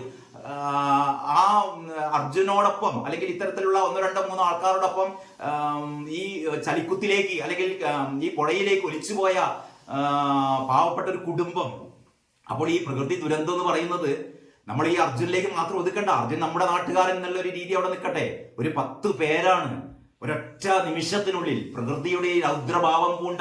നമ്മൾ ശ്രദ്ധിക്കേണ്ട ഇതാണ്, എത്ര ലാഘവത്തോടെയാണ് നമ്മൾ ഈ പറയുന്ന കുന്നുകളൊക്കെ ഇടിച്ചിട്ട് അതിന്റെ ഇടയിലൂടെ ഈ 6 വരി പാതയൊക്കെ മനുഷ്യന്റെ ഒരു അഹങ്കാരം അല്ലെ, അതിന്റെ ഭാഗമായിട്ടാണ് മനുഷ്യൻ ഇങ്ങനെ വെട്ടിപ്പിടിക്കുന്നതും ഈ പുരോഗതിയിൽ നിന്ന് പുരോഗതിയിലേക്ക് വേഗതയിൽ എക്സ്പ്രസ് ഹൈവേ എന്നൊക്കെ പറയുന്ന ഹൈവേ ഒക്കെ നിർമ്മിക്കുന്നത്. പ്രകൃതി ഒന്ന് ഇളകിയാൽ, പ്രകൃതി ഒന്ന് രൗദ്രഭാവം പൂണ്ടാൽ അതോടുകൂടി എല്ലാം തീർന്നു. നമ്മുടെ രാഘവേട്ടൻ MK രാഘവൻ MP കഴിഞ്ഞ ദിവസം പറയുന്നത് കേട്ടു, നമ്മുടെ ഈ ദുരന്തത്തിൽ അർജുനെ തിരിച്ചു കിട്ടും, അതൊക്കെ ശരി തന്നെ. അതിനേക്കാളപ്പുറം നമ്മൾ ശ്രമിക്കേണ്ടത് ഈ പറയുന്ന ഇതേപോലുള്ള പാതകളുടെ ഇരുവശത്തും ഇതേപോലെ തന്നെ ഏത് നിമിഷവും മണ്ണിടിഞ്ഞു വീഴാവുന്ന തരത്തിലുള്ള അപകട മേഖലകൾ ഒരുപാടുണ്ട് എന്നാണ് പറയുന്നത്. കേരളത്തിൽ പോലും ഈ കാര്യങ്ങളൊന്നും നമ്മൾ വേണ്ടത്ര ശ്രദ്ധിച്ചിട്ടില്ല. അപ്പോൾ ഇങ്ങനെയുള്ള ഒരു ശ്രദ്ധ ഇനിയെങ്കിലും ഭാവിയിൽ കൂടുതൽ മനുഷ്യ ജീവനുകൾ, ഒരു മനുഷ്യൻ നമ്മളിൽ നിന്ന് പെട്ടെന്ന് അകന്നു പോവുക എന്നൊക്കെ പറഞ്ഞാൽ നമുക്ക് സങ്കല്പിക്കാൻ പറ്റില്ല. ഇതൊക്കെ ക്ഷണനേരം കൊണ്ടുണ്ടാകുന്ന അപകടങ്ങളാണ്. അപ്പൊ ഇതിനെക്കുറിച്ചൊക്കെ ഉള്ള ഒരു മുൻകരുതൽ ഇനിയെങ്കിലും നമ്മുടെ സർക്കാരുകളുടെ ഭാഗത്തു നിന്ന്, വ്യക്തികൾ വിചാരിച്ചുകൊണ്ട് പ്രത്യേകിച്ച് കാര്യമൊന്നുമില്ല. ഇതൊക്കെ അധികാരം കൈയാളുന്ന അധികാരി വർഗമാണ് ഇതൊക്കെ ശ്രദ്ധിക്കേണ്ടത്. അല്ലെങ്കിൽ വെറുതെ കയ്യടി നേടാൻ വേണ്ടിയിട്ട് 6 വരി പാത അല്ലെങ്കിൽ എക്സ്പ്രസ് ഹൈവേ തുടങ്ങിയ വലിയ പദ്ധതികളൊക്കെ നല്ലത് തന്നെ. പക്ഷെ അതൊക്കെ ഒരുക്കുമ്പോൾ ആവശ്യമായ സുരക്ഷാ ക്രമീകരണങ്ങൾ കൂടി ഒരുക്കേണ്ടതാണ് എന്നുള്ള ഒരു ഓർമ്മപ്പെടുത്തലാണ് ഈ സംഭവം ശിരൂരിലെ കുന്നിടിച്ചിൽ നമുക്ക് നൽകുന്നത് എന്ന് കൂടി പറഞ്ഞുകൊള്ളട്ടെ. അപ്പോൾ ഇങ്ങനെയാണ് മറ്റൊരു വാർത്ത കൂടിയുണ്ട്. രാമഭദ്രൻ കൊലക്കേസ് CPM-കാരായ 14 പ്രതികൾ കുറ്റക്കാർ എന്ന് പറയുന്ന ഒരു വാർത്ത കൂടി. ശിക്ഷ 30-ന് CBI കോടതി പ്രഖ്യാപിക്കും. INTUC നേതാവായിരുന്നു രാമഭദ്രൻ. 18 പ്രതികളുണ്ടായിരുന്നു, 19 പ്രതികളുണ്ടായിരുന്നു. അതിൽ ഒരു പ്രതി മരിച്ചുപോയി. ബാക്കിയുള്ള 4 പ്രതികളെ വിട്ടു. CPM-കാരായ 14 പ്രതികളെയാണ് കുറ്റക്കാരെന്ന് കണ്ടെത്തിയത്. ഇനി നമുക്ക് കേരള കൗമുദി നോക്കാം. ഇതാണ് കേരളമതിയുടെ ഒന്നാം പുറം. കേരളമതിയും ചെറുതായിട്ടൊന്ന് ശ്രമിച്ചിട്ടുണ്ട്. ഒന്നാം പുറം ഒന്ന് ഒളിമ്പിക്സിന്റെ ആ ഒരു പ്രൗഢിയും മനോഹാരിതയും അതിന്റെ ഒരു ആവേശവും ഒക്കെ വരാൻ, പക്ഷേ മനോരമയുമായി തട്ടിച്ചു നോക്കുമ്പോൾ അങ്ങോട്ട് ക്ലിക്കായില്ല എന്നേ പറയാനുള്ളൂ. എങ്കിലും ഒരുപാട് ചിത്രങ്ങളൊക്കെ കൊടുത്തിട്ട് പാരീസ് മിഠായി എന്നാണ് കൊടുത്തത്. പാരീസ് മിഠായി തലക്കെട്ട്. ഒളിമ്പിക്സ് ഉദ്ഘാടന ചടങ്ങ് ഇന്ത്യൻ സമയം ഇന്ന് രാത്രി 11 മുതൽ 10 എത്തണം പാരീസിൽ. അങ്ങനെയാ പറയുന്നത്. കാരണം ഇപ്രാവശ്യം ഇന്ത്യ പ്രതീക്ഷിക്കുന്നത് 10 മെഡലുകളെങ്കിലും കിട്ടണമെന്നുള്ളതാണ്. അതാണ് ഓരോ മലയാളിയുടെയും പ്രാർത്ഥന. ഭരണഘടനാ ബെഞ്ചിന്റെ ഭൂരിപക്ഷ വിധി ധാതുഖനന നികുതി സംസ്ഥാന അവകാശം. അങ്ങനെ ഒരു പ്രധാനപ്പെട്ട വാർത്തയുണ്ട് കേട്ടോ. എനിക്കൊന്നും മലയാള മനോരമയിൽ അത് ഉള്ളിലാണെന്ന് തോന്നുന്നു, ഞാനത് പരാമർശിച്ചില്ല. ഇതാണ് കേരളമതിയുടെ ഒന്നാം പേജിലുണ്ട്. ധാതുഖനന നികുതി സംസ്ഥാന അവകാശം. അതായത് ഒരു സംസ്ഥാനത്ത് ഈ ഖനനം നടക്കുമ്പോൾ നികുതി സംസ്ഥാനങ്ങൾക്ക് പിരിക്കാം. ഇതുവരെ അത് പിരിച്ചത് കേന്ദ്രമായിരുന്നു. സംസ്ഥാനത്തിന് പിരിക്കാം എന്നുള്ളതാണ് സുപ്രീം കോടതിയുടെ പുതിയ ഒരു വേർഡിക്റ്റ് വന്നിട്ടുള്ളത്. നമ്മുടെ ചീഫ് ജസ്റ്റിസ് ഉൾപ്പെടെ ഭരണഘടനാ ബെഞ്ചാണ് ഈ ഇത്തരം ഒരു വിധി പ്രഖ്യാപിച്ചത്. പക്ഷെ ഒരു ജഡ്ജി മാത്രം, ജസ്റ്റിസ് B നാഗരത്ന മാത്രം അതിനോട് വിയോജിപ്പ് പ്രകടിപ്പിച്ചു. നാഗരത്ന പറയുന്നത്, നാഗരത്നയുടെ വിയോജിപ്പ് എന്താണെന്ന് വെച്ചാൽ റോയൽറ്റി സാങ്കേതികമായി നികുതി തന്നെയാണെന്ന് ജസ്റ്റിസ് BV നാഗരത്ന വ്യക്തമാക്കി. സംസ്ഥാനങ്ങൾക്ക് ധാതുഖനനവുമായി ബന്ധപ്പെട്ട് നികുതി പിരിക്കാനാകില്ല.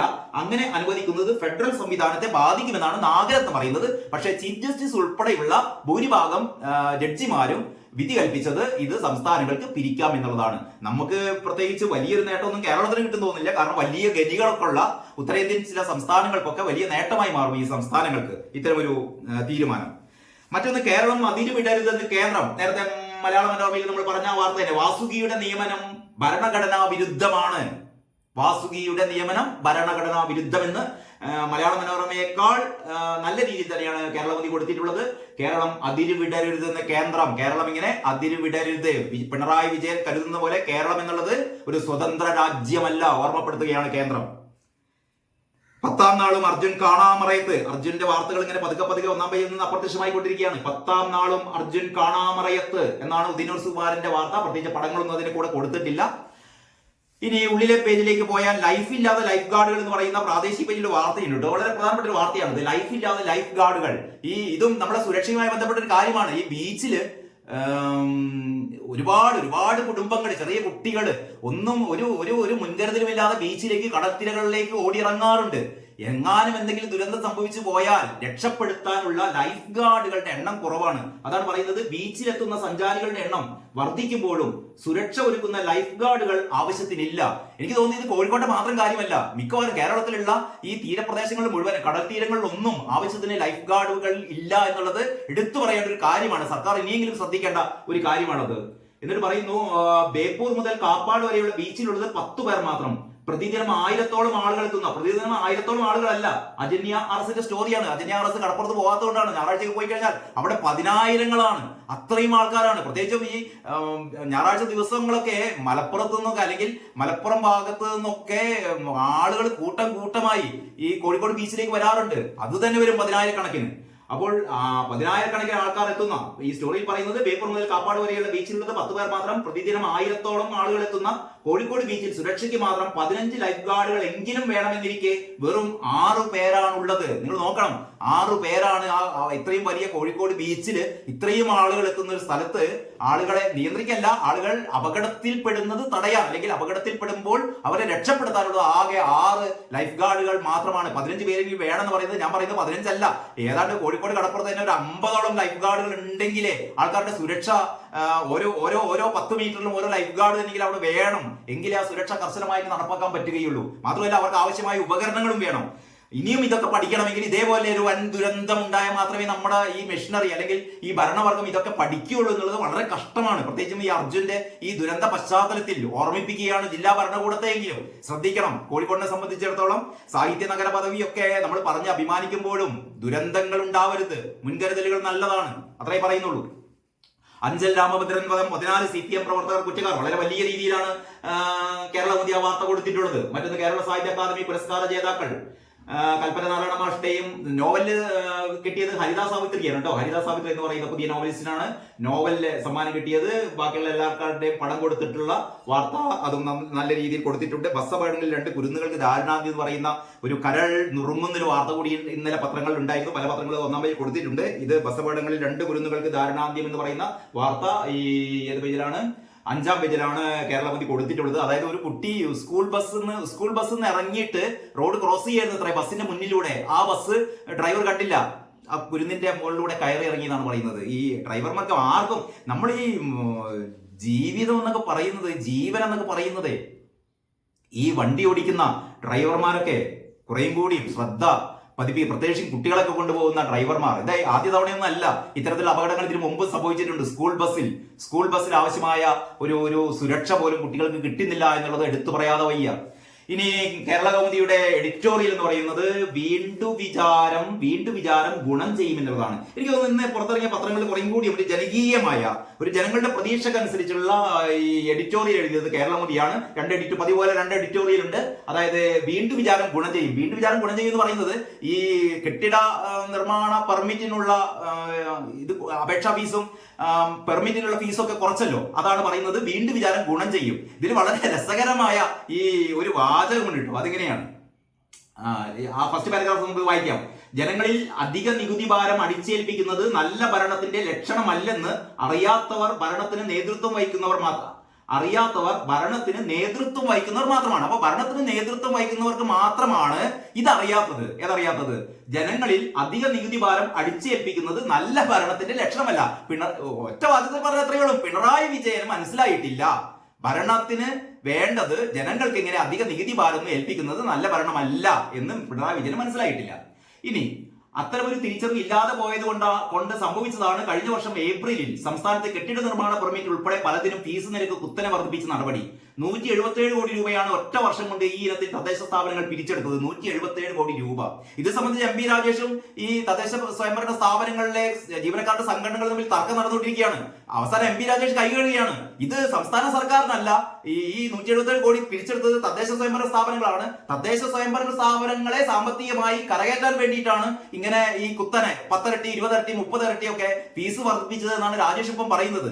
എന്നിട്ട് പറയാണ് അങ്ങനെയാണ് നിങ്ങൾക്ക് അത് കുറച്ചുകൂടായി. അങ്ങനെ ഒരു സെൻസ് ഇല്ലാത്ത രീതിയിലുള്ള ന്യായങ്ങളൊക്കെയാണ് ഈ പറയുന്ന സഖാക്കൾ പറയുന്നത്. രാജേഷ് പറയാണ് അത് അങ്ങനെയാണെങ്കിൽ അന്ന് പ്രതിഷേധിക്കുന്നതിന് പകരം നിങ്ങൾക്ക് വാങ്ങാതിരുന്നൂടെ? ഇത് ഒരു സോഫ്റ്റ്വെയർ അനുസരിച്ച് കറക്റ്റ് ചെയ്യുന്നതാണ്. ഒരു ഗ്രാമപഞ്ചായത്തിനോ അല്ലെങ്കിൽ ഒരു കോർപ്പറേഷനോ അല്ലെങ്കിൽ ഒരു വാർഡിനോ ഒന്നും ഇത് പിരിക്കാതിരിക്കാൻ പറ്റില്ല. കാരണം ഇത് മൊത്തത്തിലുള്ള ഒരു സോഫ്റ്റ്വെയർ അനുസരിച്ചുള്ള സംഭവമാണ്. ഇത് നയപരമായ തീരുമാനം എടുക്കാതെ പിൻവലിക്കാതെ ഒരു പ്രത്യേക ഒരു കോർപ്പറേഷൻ മാത്രം അല്ലെങ്കിൽ ഒരു നഗരസഭക്ക് മാത്രം അല്ലെങ്കിൽ ഒരു പഞ്ചായത്തിന് മാത്രം ഈ നികുതി വാങ്ങാതിരിക്കാൻ പറ്റില്ല. ഇതൊക്കെ രാജേഷിനും അറിയാം. ഇതിന് വെറുതെ UDF-കാരെ കരിവാരി തെക്കാൻ വേണ്ടിയിട്ട് ഇവിടെയാണ് പ്രശ്നം. തെറ്റുകൾ പറ്റി എന്ന് ഏറ്റു പറയുക. ഇതാണ് ഏറ്റവും നല്ലൊരു മനുഷ്യന്റെ ഒരു മനുഷ്യന്മാരെന്ന് പറഞ്ഞാൽ തെറ്റ് പറ്റും, നമുക്കൊക്കെ തെറ്റ് പറ്റുമ്പോൾ തെറ്റ് പറ്റിപ്പോയി എന്ന് ആദ്യം തിരിച്ചറിയുക, ഖേദം പ്രകടിപ്പിക്കുക, ആ തെറ്റ് വീണ്ടും ആവർത്തിക്കാതിരിക്കുക. ഈ 3 കാര്യങ്ങളാണ് ചെയ്യേണ്ടത്. സഖാക്കന്മാർ ചെയ്യാത്തത് ഈ 3 കാര്യങ്ങളാണ്.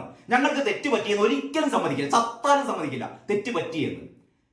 ഇത് തെറ്റ് പറ്റി കഴിഞ്ഞാൽ ഇത് തുറന്നു പറയണം, ഖേദപ്രകടനം നടത്തണം. ഇത് ഖേദപ്രകടനം നടത്തുന്ന കൂട്ടത്തിൽ അപ്പോഴും മറ്റേ എതിർ പാർട്ടിക്കാരുടെ മുഖത്ത് കരിവാരി തെക്കും. ഞങ്ങളല്ല, കാരണം മറ്റുള്ളവരാണ്. ഞങ്ങൾക്കൊരു തെറ്റും പറ്റിയില്ല, ഞങ്ങൾ വിശുദ്ധന്മാരാണ്.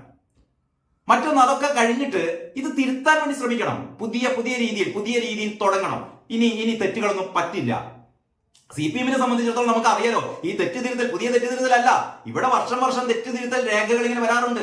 ആരൊക്കെ പറയുന്നുണ്ട്, ഓരോ വർഷവും തെറ്റ് തിരുത്തൽ രേഖകൾ അട്ടിക്കട്ടിക്ക് വെച്ചാൽ അതിന്റെ ഒരു 2 മനുഷ്യന്റെ പൊക്കത്തിൽ ഉണ്ടാവും. അത്രയും തെറ്റ് തിരുത്തൽ രേഖകളുണ്ട്. പക്ഷെ തെറ്റ് തിരുത്താറില്ല.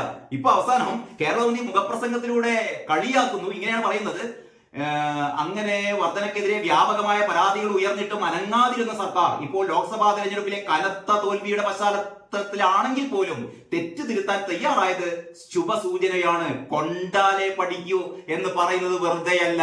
ഇതാണ് ഇതിലെ ഏറ്റവും പ്രസക്തമായ വരി. കൊണ്ടാലേ പഠിക്കൂ. പിണറായി വിജയ കൊള്ളുമ്പം പഠിക്കും. അപ്പോഴാണ് നല്ലൊരു കൊള്ളനാണ് കൊണ്ടത് ഈ തെരഞ്ഞെടുപ്പിൽ. പ്രതീക്ഷിക്കാതെ ഞങ്ങൾക്ക് 8 സീറ്റ്, 10 സീറ്റ്, 12 സീറ്റ്, മുഴുവൻ സീറ്റ്, 20 സീറ്റ് ഞങ്ങൾക്ക് കിട്ടും എന്നൊക്കെ അഭിമാനിക്കുന്നവരാണ് കേവലം 1 സീറ്റ്. അത് തന്നെ കോൺഗ്രസ്സുകാര് രമ്യ ഹരിദാസിനെ തോൽപ്പിക്കാൻ വേണ്ടിയിട്ട് കോൺഗ്രസ്സുകാരവിടെ തമ്മിലടിച്ച് രമ്യ ഹരിദാസിനെ കാല് വാരിയത് കൊണ്ട് മാത്രം രാധാകൃഷ്ണൻ ജയിച്ചു പോയി. അല്ലെങ്കിൽ അതും ഉണ്ടാവില്ലായിരുന്നു, വട്ട പൂജ്യമാകുമായിരുന്നു. അങ്ങനെ നല്ലതൊന്ന് കൊണ്ടപ്പോഴാണ് തെറ്റ് തിരുത്താൻ തുടങ്ങിയത്. നല്ല കാര്യം. ഇനി മറ്റൊന്ന് പറയുന്നത്, റെയിൽവേ പദ്ധതികൾ ഇഴയരുത് എന്നുള്ളതാണ് മറ്റൊരു എഡിറ്റോറിയൽ. 2ാമത്തെ എഡിറ്റോറിയൽ പറയുന്നത് റെയിൽവേ പദ്ധതികൾ ഇഴയരുത്. അവിടെയും സംസ്ഥാന സർക്കാർ നേർക്കാണ് വിരൽ ചൂണ്ടുന്നത്. കാരണം അശ്വിനി വൈഷ്ണവ് പറഞ്ഞ പോലെ ഏതാണ്ട് ആവശ്യമായ ഭൂമിയിൽ ഒരു കാൽഭാഗം ഭൂമി പോലും നമ്മുടെ സംസ്ഥാന സർക്കാർ ഏറ്റെടുത്ത് കൊടുത്തിട്ടില്ല. അപ്പോൾ പറയുന്നത് അതൊക്കെ എത്രയും പെട്ടെന്ന് ഏറ്റെടുത്ത് കൊടുക്കണം. എപ്പോഴും കേന്ദ്രത്തിന് ഇങ്ങനെ കുറ്റം പറഞ്ഞിരുന്നാൽ പോരാ തുടങ്ങിയ കാര്യങ്ങളാണ് ഈ എഡിറ്റോറിയൽ പറയുന്നത്. കൊടുമുടിയിലെ രജത ജയം എന്ന് പറഞ്ഞാൽ കാർഗിൽ യുദ്ധത്തിന്റെ 25 വയസ്സ്. അതാണ് ഈ ബാക്കിയുള്ള എഡിറ്റോറിയൽ പേജിലെ ലേഖനങ്ങളായി കൊടുത്തിട്ടുള്ളത്. കൊടുമുടിയിലെ രജത ജയം 25. പിന്നീട് മറ്റൊരു വാർത്ത എന്ന് പറയുന്നത്, സ്വന്തം പാർട്ടിക്കെതിരെ പറയാൻ മണ്ടനല്ല. ജി സുധാകരന്റെ ഒരു വാർത്തയുണ്ട്. ജി സുധാകരൻ പറയുന്നു, ഞാൻ ഇതുവരെ പറഞ്ഞൊന്നും സ്വന്തം പാർട്ടിക്ക് എതിരെയല്ല. ജി സുധാകരന് അങ്ങനെയല്ലേ പറയാൻ പറ്റുള്ളൂ. പാർട്ടിക്കുള്ളിൽ നിൽക്കുന്നിടത്തോളം കാലം ഞാൻ പറയുന്നത് മുഴുവൻ പാർട്ടിക്കെതിരാണെന്ന് ജി സുധാകരൻ പറയേണ്ട കാര്യമുണ്ടോ? നമുക്കൊക്കെ വകതിരിവുള്ള ആൾക്കാരില്ലേ. ജി സുധാകരൻ പറഞ്ഞത് എന്തൊക്കെയെന്ന് ഏത് കാലം മുതൽ നമ്മുടെ ഈ കരുവന്നൂർ കേസ് തുടങ്ങിയ കാലം മുതൽ തന്നെ കരുവന്നൂരിൽ ഇ ഡി വരുന്നേ എന്ന് പറഞ്ഞ് പിണറായി വിജയനും മറ്റ് സഖാക്കളും മുഴുവനും നമ്മളെ ആരൊക്കെയാണ് അതുമായി ബന്ധപ്പെട്ട ആൾക്കാർ മുഴുവനും അവിടെ നിലവിളിച്ചുകൊണ്ടിരിക്കുമ്പോഴാണ് നമ്മുടെ ജി സുധാകരൻ പറഞ്ഞത് ഇ ഡി വരും, സ്വാഭാവികമായിട്ടും ഇ ഡി വന്നേ തീരൂ. ഇതൊക്കെ വേണ്ട രീതിയിൽ നേരത്തെ തന്നെ അന്വേഷണങ്ങളൊക്കെ നടന്ന് ഇത്തരത്തിലുള്ള പരാതികളൊക്കെ പരിഹരിക്കേണ്ടതായിരുന്നു എന്ന് തുടങ്ങിയ കാര്യങ്ങളൊക്കെ ജി സുധാകരൻ പണ്ടേ പറയാൻ തുടങ്ങിയിരുന്നു. പിന്നീട് നിരന്തരം നമ്മൾ കേൾക്കുന്നത് ജി സുധാകരൻ ഇത്തരത്തിലുള്ള പാർട്ടിക്കെതിരെ എന്ന് പറഞ്ഞാൽ പാർട്ടിയെ ശുദ്ധീകരിക്കാൻ വേണ്ട നിർദ്ദേശങ്ങളാണ് അല്ലെങ്കിൽ കുറ്റപ്പെടുത്തലുകളാണ് നമ്മുടെ ജി സുധാകരൻ നടത്തിക്കൊണ്ടിരിക്കുന്നത്. പക്ഷേ ജി സുധാകരൻ പറയുന്നു, ഞാൻ ഇതുവരെ ഒന്നും പാർട്ടിക്കെതിരെ പറഞ്ഞിട്ടില്ല എന്ന് പറയുന്നു. അതാണ് പറയുന്നത്, സ്വന്തം പാർട്ടിക്കെതിരെ പറയാൻ മണ്ടനല്ല. ദൃശ്യമാധ്യമങ്ങളിൽ തെറ്റിദ്ധരിപ്പിക്കുന്ന തലക്കെട്ടുകൾ കൊടുക്കുന്നതിനെ രൂക്ഷമായി വിമർശിച്ച് മുൻമന്ത്രി ജി സുധാകരൻ, പണത്തിനു വേണ്ടി കാഴ്ചക്കാരെ കൂട്ടാനാണ് ചാനലുകളുടെ ശ്രമം. ഇതിലും ഭേദം കള്ളനോട്ടടിച്ച് ജീവിക്കുന്നതല്ലേ. നല്ല കാര്യങ്ങൾ പറയുന്നവരെ നശിപ്പിക്കാനാണ് ഇത്തരക്കാർ ശ്രമിക്കുന്നത്. പ്രാദേശിക പൊളിറ്റിക്കൽ ക്രിമിനലുകളുമായി ആലോചിച്ച് ചെയ്യുന്നതാണിത്. സ്വന്തം പാർട്ടിക്കെതിരെ പറയാൻ ഞാൻ മണ്ടനാണോ? ലോകകാര്യങ്ങൾ പറയുമ്പോൾ അത് പാർട്ടിക്കെതിരെ എന്ന് വരുത്തി തീർക്കാനാണ് ശ്രമം. അപ്പം ജി സുധാകരൻ പറഞ്ഞത് ലോക കാര്യങ്ങളാണ്. ജി സുധാകരൻ പറയുന്നത് എന്താണെന്ന് എല്ലാവർക്കും മനസ്സിലാകുന്നുണ്ട്. ഇവിടെ ജി സുധാകരന് മാത്രമല്ല ബുദ്ധി, ഇവിടെ സാധാരണക്കാർക്കൊക്കെ ബുദ്ധിയുണ്ട്. ജി സുധാകരന് പക്ഷെ തൽക്കാലം പാർട്ടിക്കുള്ളിൽ നിന്നുകൊണ്ട് ഞാൻ പാർട്ടിക്കെതിരെ പറയാമെന്ന് സുധാകരന് പറയാൻ പറ്റില്ല. അതുകൊണ്ട് സുധാകരൻ അങ്ങനെ തന്നെ പറഞ്ഞാൽ മതി. ഞങ്ങൾക്കൊക്കെ മനസ്സിലായിട്ടുണ്ട്, അത്ര മാത്രമേ പറയാനുള്ളൂ. പിന്നെ KPCC-യിൽ പ്രതിപക്ഷ നേതാവിന് രൂക്ഷ വിമർശനം എന്നുള്ള വാർത്ത ഉള്ളിലുണ്ട്. തുടങ്ങിയവയാണ് കേരള കൗമുദിയുടെ ഉള്ളിലെ വാർത്തകൾ. നമുക്ക് അടുത്ത പത്രത്തിലേക്ക് പോകാം. മാതൃഭൂമിയുടെ 1-ാം പേജാണ്. മാതൃഭൂമിയുടെ 1-ാം പേജും ഈ മാതൃഭൂമിയുടെ ഒരു തകരാറെന്ന് പറഞ്ഞാൽ ഇങ്ങനെ ഈ വാരി വലിച്ചു കൊടുക്കുന്നതിന്റെ ഒരു അപകടം എപ്പോഴും മാതൃഭൂമിക്കുണ്ട്. പാരീസ് ലൈറ്റ്സ് എന്ന് പറയുന്ന ഈഫൽ ഗോപുരം വളച്ച് ഒരു ചുണ്ടൻ വെള്ളമാക്കി. ആ ചുണ്ടൻ വെള്ളത്തിലാണ് ശ്രീജേഷ് നയിക്കുന്ന നമ്മുടെ ഈ ഒളിമ്പിക്സ് താരങ്ങളുടെ പാരീസിലേക്കുള്ള യാത്ര. കാരിക്കേച്ചറൊക്കെ ഭംഗിയായിട്ടുണ്ട്. അതിൽ പറയുന്നത് പാരീസ് ഒളിമ്പിക്സിന് ഇന്ന് കൊടിയേറ്റം, ദീപം കൊളുത്തുക 20-24 ഫ്രഞ്ച് സമയമാണ്. താരങ്ങൾ 10,500 താരങ്ങൾ, ഇനങ്ങൾ 32 ഇനങ്ങൾ, 35 വേദി എന്നൊക്കെ പറയുന്നു. ആകെ മത്സരങ്ങൾ 329, ഇന്ത്യ 117 താരങ്ങൾ, 70 പുരുഷന്മാർ, 47 സ്ത്രീകൾ, 16 ഇനങ്ങൾ. പക്ഷെ മലയാള മനോരമയുടെ ആ ഗ്രാഫിക്സുമായി നമ്മൾ തുലനം ചെയ്യുമ്പോൾ മാതൃഭൂമി ഒട്ടും പോരാ എന്ന് മാത്രമേ പറയാനുള്ളൂ. ഇനി കളികളുടെ കാർണിവൽ എന്ന് പറയുന്നു. പാരീസിൽ ഇന്ത്യക്ക് അനുകൂല സാഹചര്യം എന്ന് അഞ്ജു ബോബി ജോർജ് പറയുന്നു. അഭിമാന നിമിഷം എന്ന് ഷൈനി വിൽസൺ പറയുന്നു. TC യോഹനാൻ പറയുന്നു ഇന്ത്യയുടെ ആതിഥ്യത്തിനുള്ള തുടക്കം. അങ്ങനെ ഏറ്റവും പ്രധാനപ്പെട്ട കായിക താരങ്ങളുടെ ആശംസകളോടെയാണ് ഒന്നാം പേജ്. ഇനി ഇതിന്റെ ഉള്ളില് മറ്റൊരു ഒന്നാം പേജ് ഉണ്ട്. മറ്റൊരു ഒന്നാം പേജ് ഇങ്ങനെയാണ്: ആധാരം ഉദാരമാവും എന്നുള്ളതാണ് മെയിൻ സ്റ്റോറി. അതായത് PK മണികണ്ഠന്റെ സ്റ്റോറിയാണ്. ആധാരം സംസ്ഥാനത്ത് എവിടെയും രജിസ്റ്റർ ചെയ്യാൻ സംവിധാനം ഒരുക്കണമെന്ന് സർക്കാരിനോട് നിയമസഭാ സമിതി. നിലവിൽ ജില്ലക്കകത്ത് ഏത് രജിസ്ട്രാർ ഓഫീസിലും അതിന് സൗകര്യമുണ്ടെങ്കിലും ഫലപ്രദമല്ല. ഇത് മെച്ചപ്പെടുത്തുന്നതിന് പുറമെ സംസ്ഥാന തലത്തിലും എവിടെയും രജിസ്ട്രേഷനുള്ള സാധ്യത തേടണമെന്നാണ് KK ശൈലജ അധ്യക്ഷയായ എസ്റ്റിമേറ്റ് സമിതി ശുപാർശ ചെയ്തിട്ടുള്ളത്. നല്ല കാര്യമാണത്. ഏതായാലും ആധാരം ഉദാരമാവും എന്നുള്ളതാണ്. സംസ്ഥാനത്ത് എവിടെയും ആധാരം രജിസ്റ്റർ ചെയ്യാൻ കഴിയണമെന്ന് നിയമസഭാ സമിതി. ഇപ്പൊ എല്ലാം ഓൺലൈൻ ആയതുകൊണ്ട് എവിടെ വേണമെങ്കിലും രജിസ്റ്റർ ചെയ്യാവുന്നതേ ഉള്ളൂ. അതിനുള്ള ചില ക്രമീകരണങ്ങൾ നടത്തിയാൽ മാത്രം മതി. മറ്റൊന്ന്, ഖനി ധാതുക്കൾ നികുതി ചുമത്താൻ അധികാരം സംസ്ഥാനങ്ങൾക്ക്. നേരത്തെ കേരളമതിയിലെ വലിയ വാർത്ത ഞാൻ കാണിച്ചു തന്നല്ലോ. അപ്പൊ ഇവിടെ മാതൃഭൂമി ഇങ്ങനെയാണ് കൊടുത്തത്: നികുതി ചുമത്താൻ അധികാരം സംസ്ഥാനങ്ങൾക്ക്, ഖനിയും ധാതുക്കളും. അടിയൊഴുക്കിൽ മുങ്ങി ദൗത്യം. നമ്മുടെ അർജുന്റെ രക്ഷാദൗത്യം അടിയൊഴുക്കിൽ മുങ്ങി. അർജുന്റെ ലോറി നദിയിൽ 60 മീറ്റർ അകലെ ഒഴുകിപ്പോയ മരത്തടികൾ കണ്ടെടുത്തു. പക്ഷെ അർജുന്റെ അടുത്തെത്താൻ കഴിഞ്ഞില്ല എന്ന് പറയുന്ന വാർത്തയാണ് അവിടെ കൊടുത്തത്. കാർഗിൽ വിജയത്തിന് ഇന്ന് 25 വയസ്സ്, അതും ഒന്നാം പേജിൽ കൊടുത്തിട്ടുണ്ട്. അപ്പൊ മാതൃഭൂമി ഒന്നാം പേജിൽ എല്ലാ വാർത്തകളും ഒന്നാം പേജിൽ കുത്തി നിറച്ച് കൊടുക്കും. മയക്കുമരുന്ന് കേസ് മമതാ കുൽക്കർണിയെ ഒഴിവാക്കി എന്നുള്ള വാർത്ത വരെ ഒന്നാം പേജിൽ കൊടുത്തിട്ടുണ്ട്. ഊണിൽ അച്ചാറില്ല, ഹോട്ടൽ ഉടമയ്ക്ക് എരിഞ്ഞു. പലപ്പോഴും ഒരു സോഫ്റ്റ് സ്റ്റോറി മാതൃഭൂമി ഒന്നാം പേജിൽ കൊടുക്കാറുണ്ട്. അതായത് ഊണിൽ അച്ചാറില്ല, ഹോട്ടൽ ഉടമയ്ക്ക് എരിഞ്ഞു. അതായത് ഹോട്ടൽ ഉടമക്ക് ഉപഭോക്തൃ സമിതി ഉപഭോക്തൃ തർക്ക പരിഹാര ഫോറത്തിൽ ഉത്തരവാണ്.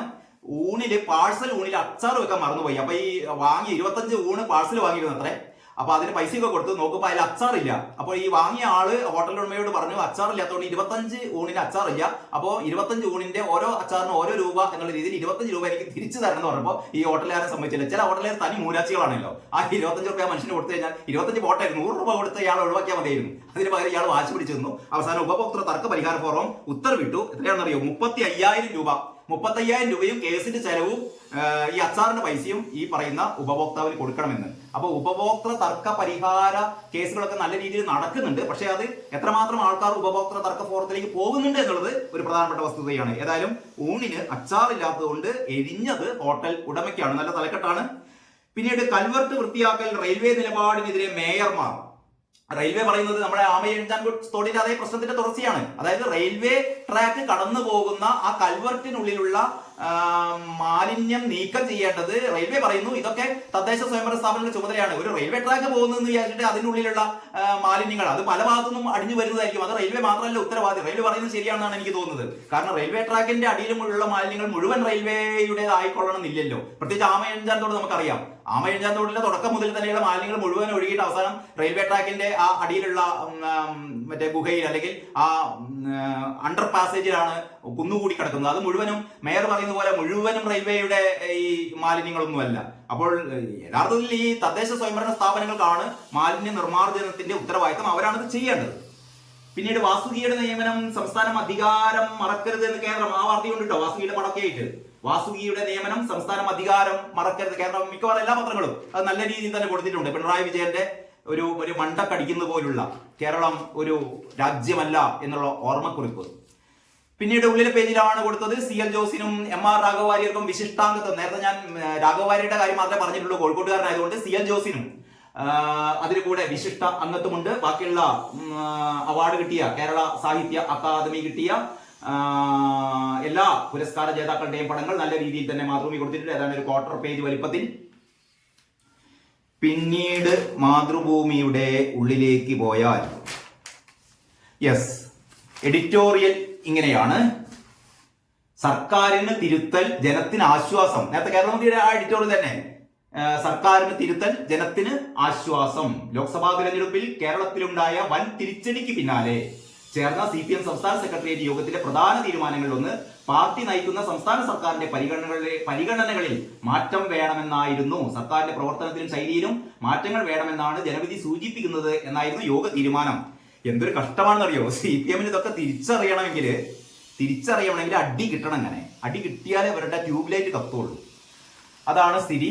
പിന്നീട് ഓർമ്മകളുടെ രണശിഖരങ്ങളിൽ എന്ന് പറയുന്ന മേജർ ജനറൽ റിട്ടയേർഡ് ജേക്കബ് തരകന്റെ കാർഗിൽ അനുസ്മരണമാണ്. പിന്നീട് സൂക്ഷ്മദർശിയായ കാവ്യഭാഷ എന്ന് പറയുന്ന ഒരു ലേഖനം ഷീജ വക്കത്തിനെഴുതുന്നത്. കാരണം ഇന്ന് കർക്കടകത്തിലെ ഉത്രട്ടാദിയാണ് കേട്ടോ. കർക്കടകത്തിലെ ഉത്രട്ടാദി എന്ന് പറയുന്നത് നമ്മുടെ മഹാസാഹിത്യകാരനായ MTയുടെ പിറന്നാൾ. യഥാർത്ഥത്തിലുള്ള നാള് നോക്കുമ്പോൾ MTയുടെ പിറന്നാൾ ഇന്നാണ്.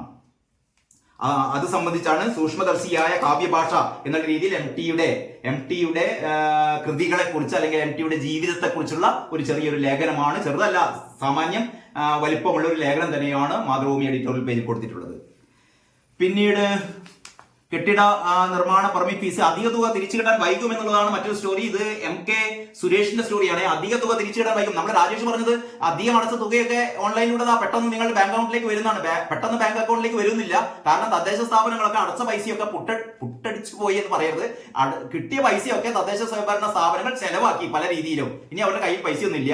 ഇനി തിരിച്ചു കൊടുക്കണമെങ്കിൽ ഇനി വേറെ പൈസ വരണം എന്ന് പറഞ്ഞാൽ ഈ അധിക തുക തിരിച്ചടച്ചവർ നാളെ വരും മറ്റന്നാൾ വരും എന്ന് വിചാരിച്ച് കാത്തിരിക്കേണ്ട. ഒരു പക്ഷേ അത് വരും വർഷങ്ങളിൽ ഏതെങ്കിലും ഒരു വർഷം കിട്ടുമായിരിക്കും. അത്രയേ പറയുന്നുള്ളൂ. അതാണ് സ്ഥിതിഗതികൾ എന്നാണ് നമ്മുടെ ഈ സ്റ്റോറി നമ്മളോട് പറയുന്നത്. നമുക്കിനി അടുത്ത പത്രത്തിലേക്ക് കിടക്കാം. മാധ്യമം. ഇതാണ് മാധ്യമത്തിന്റെ ഒന്നാം പേജ്. മാധ്യമം ഗെറ്റ് സെറ്റ് ഗോ. എന്നിട്ട് പൂരം എന്ന് പറയുന്നു.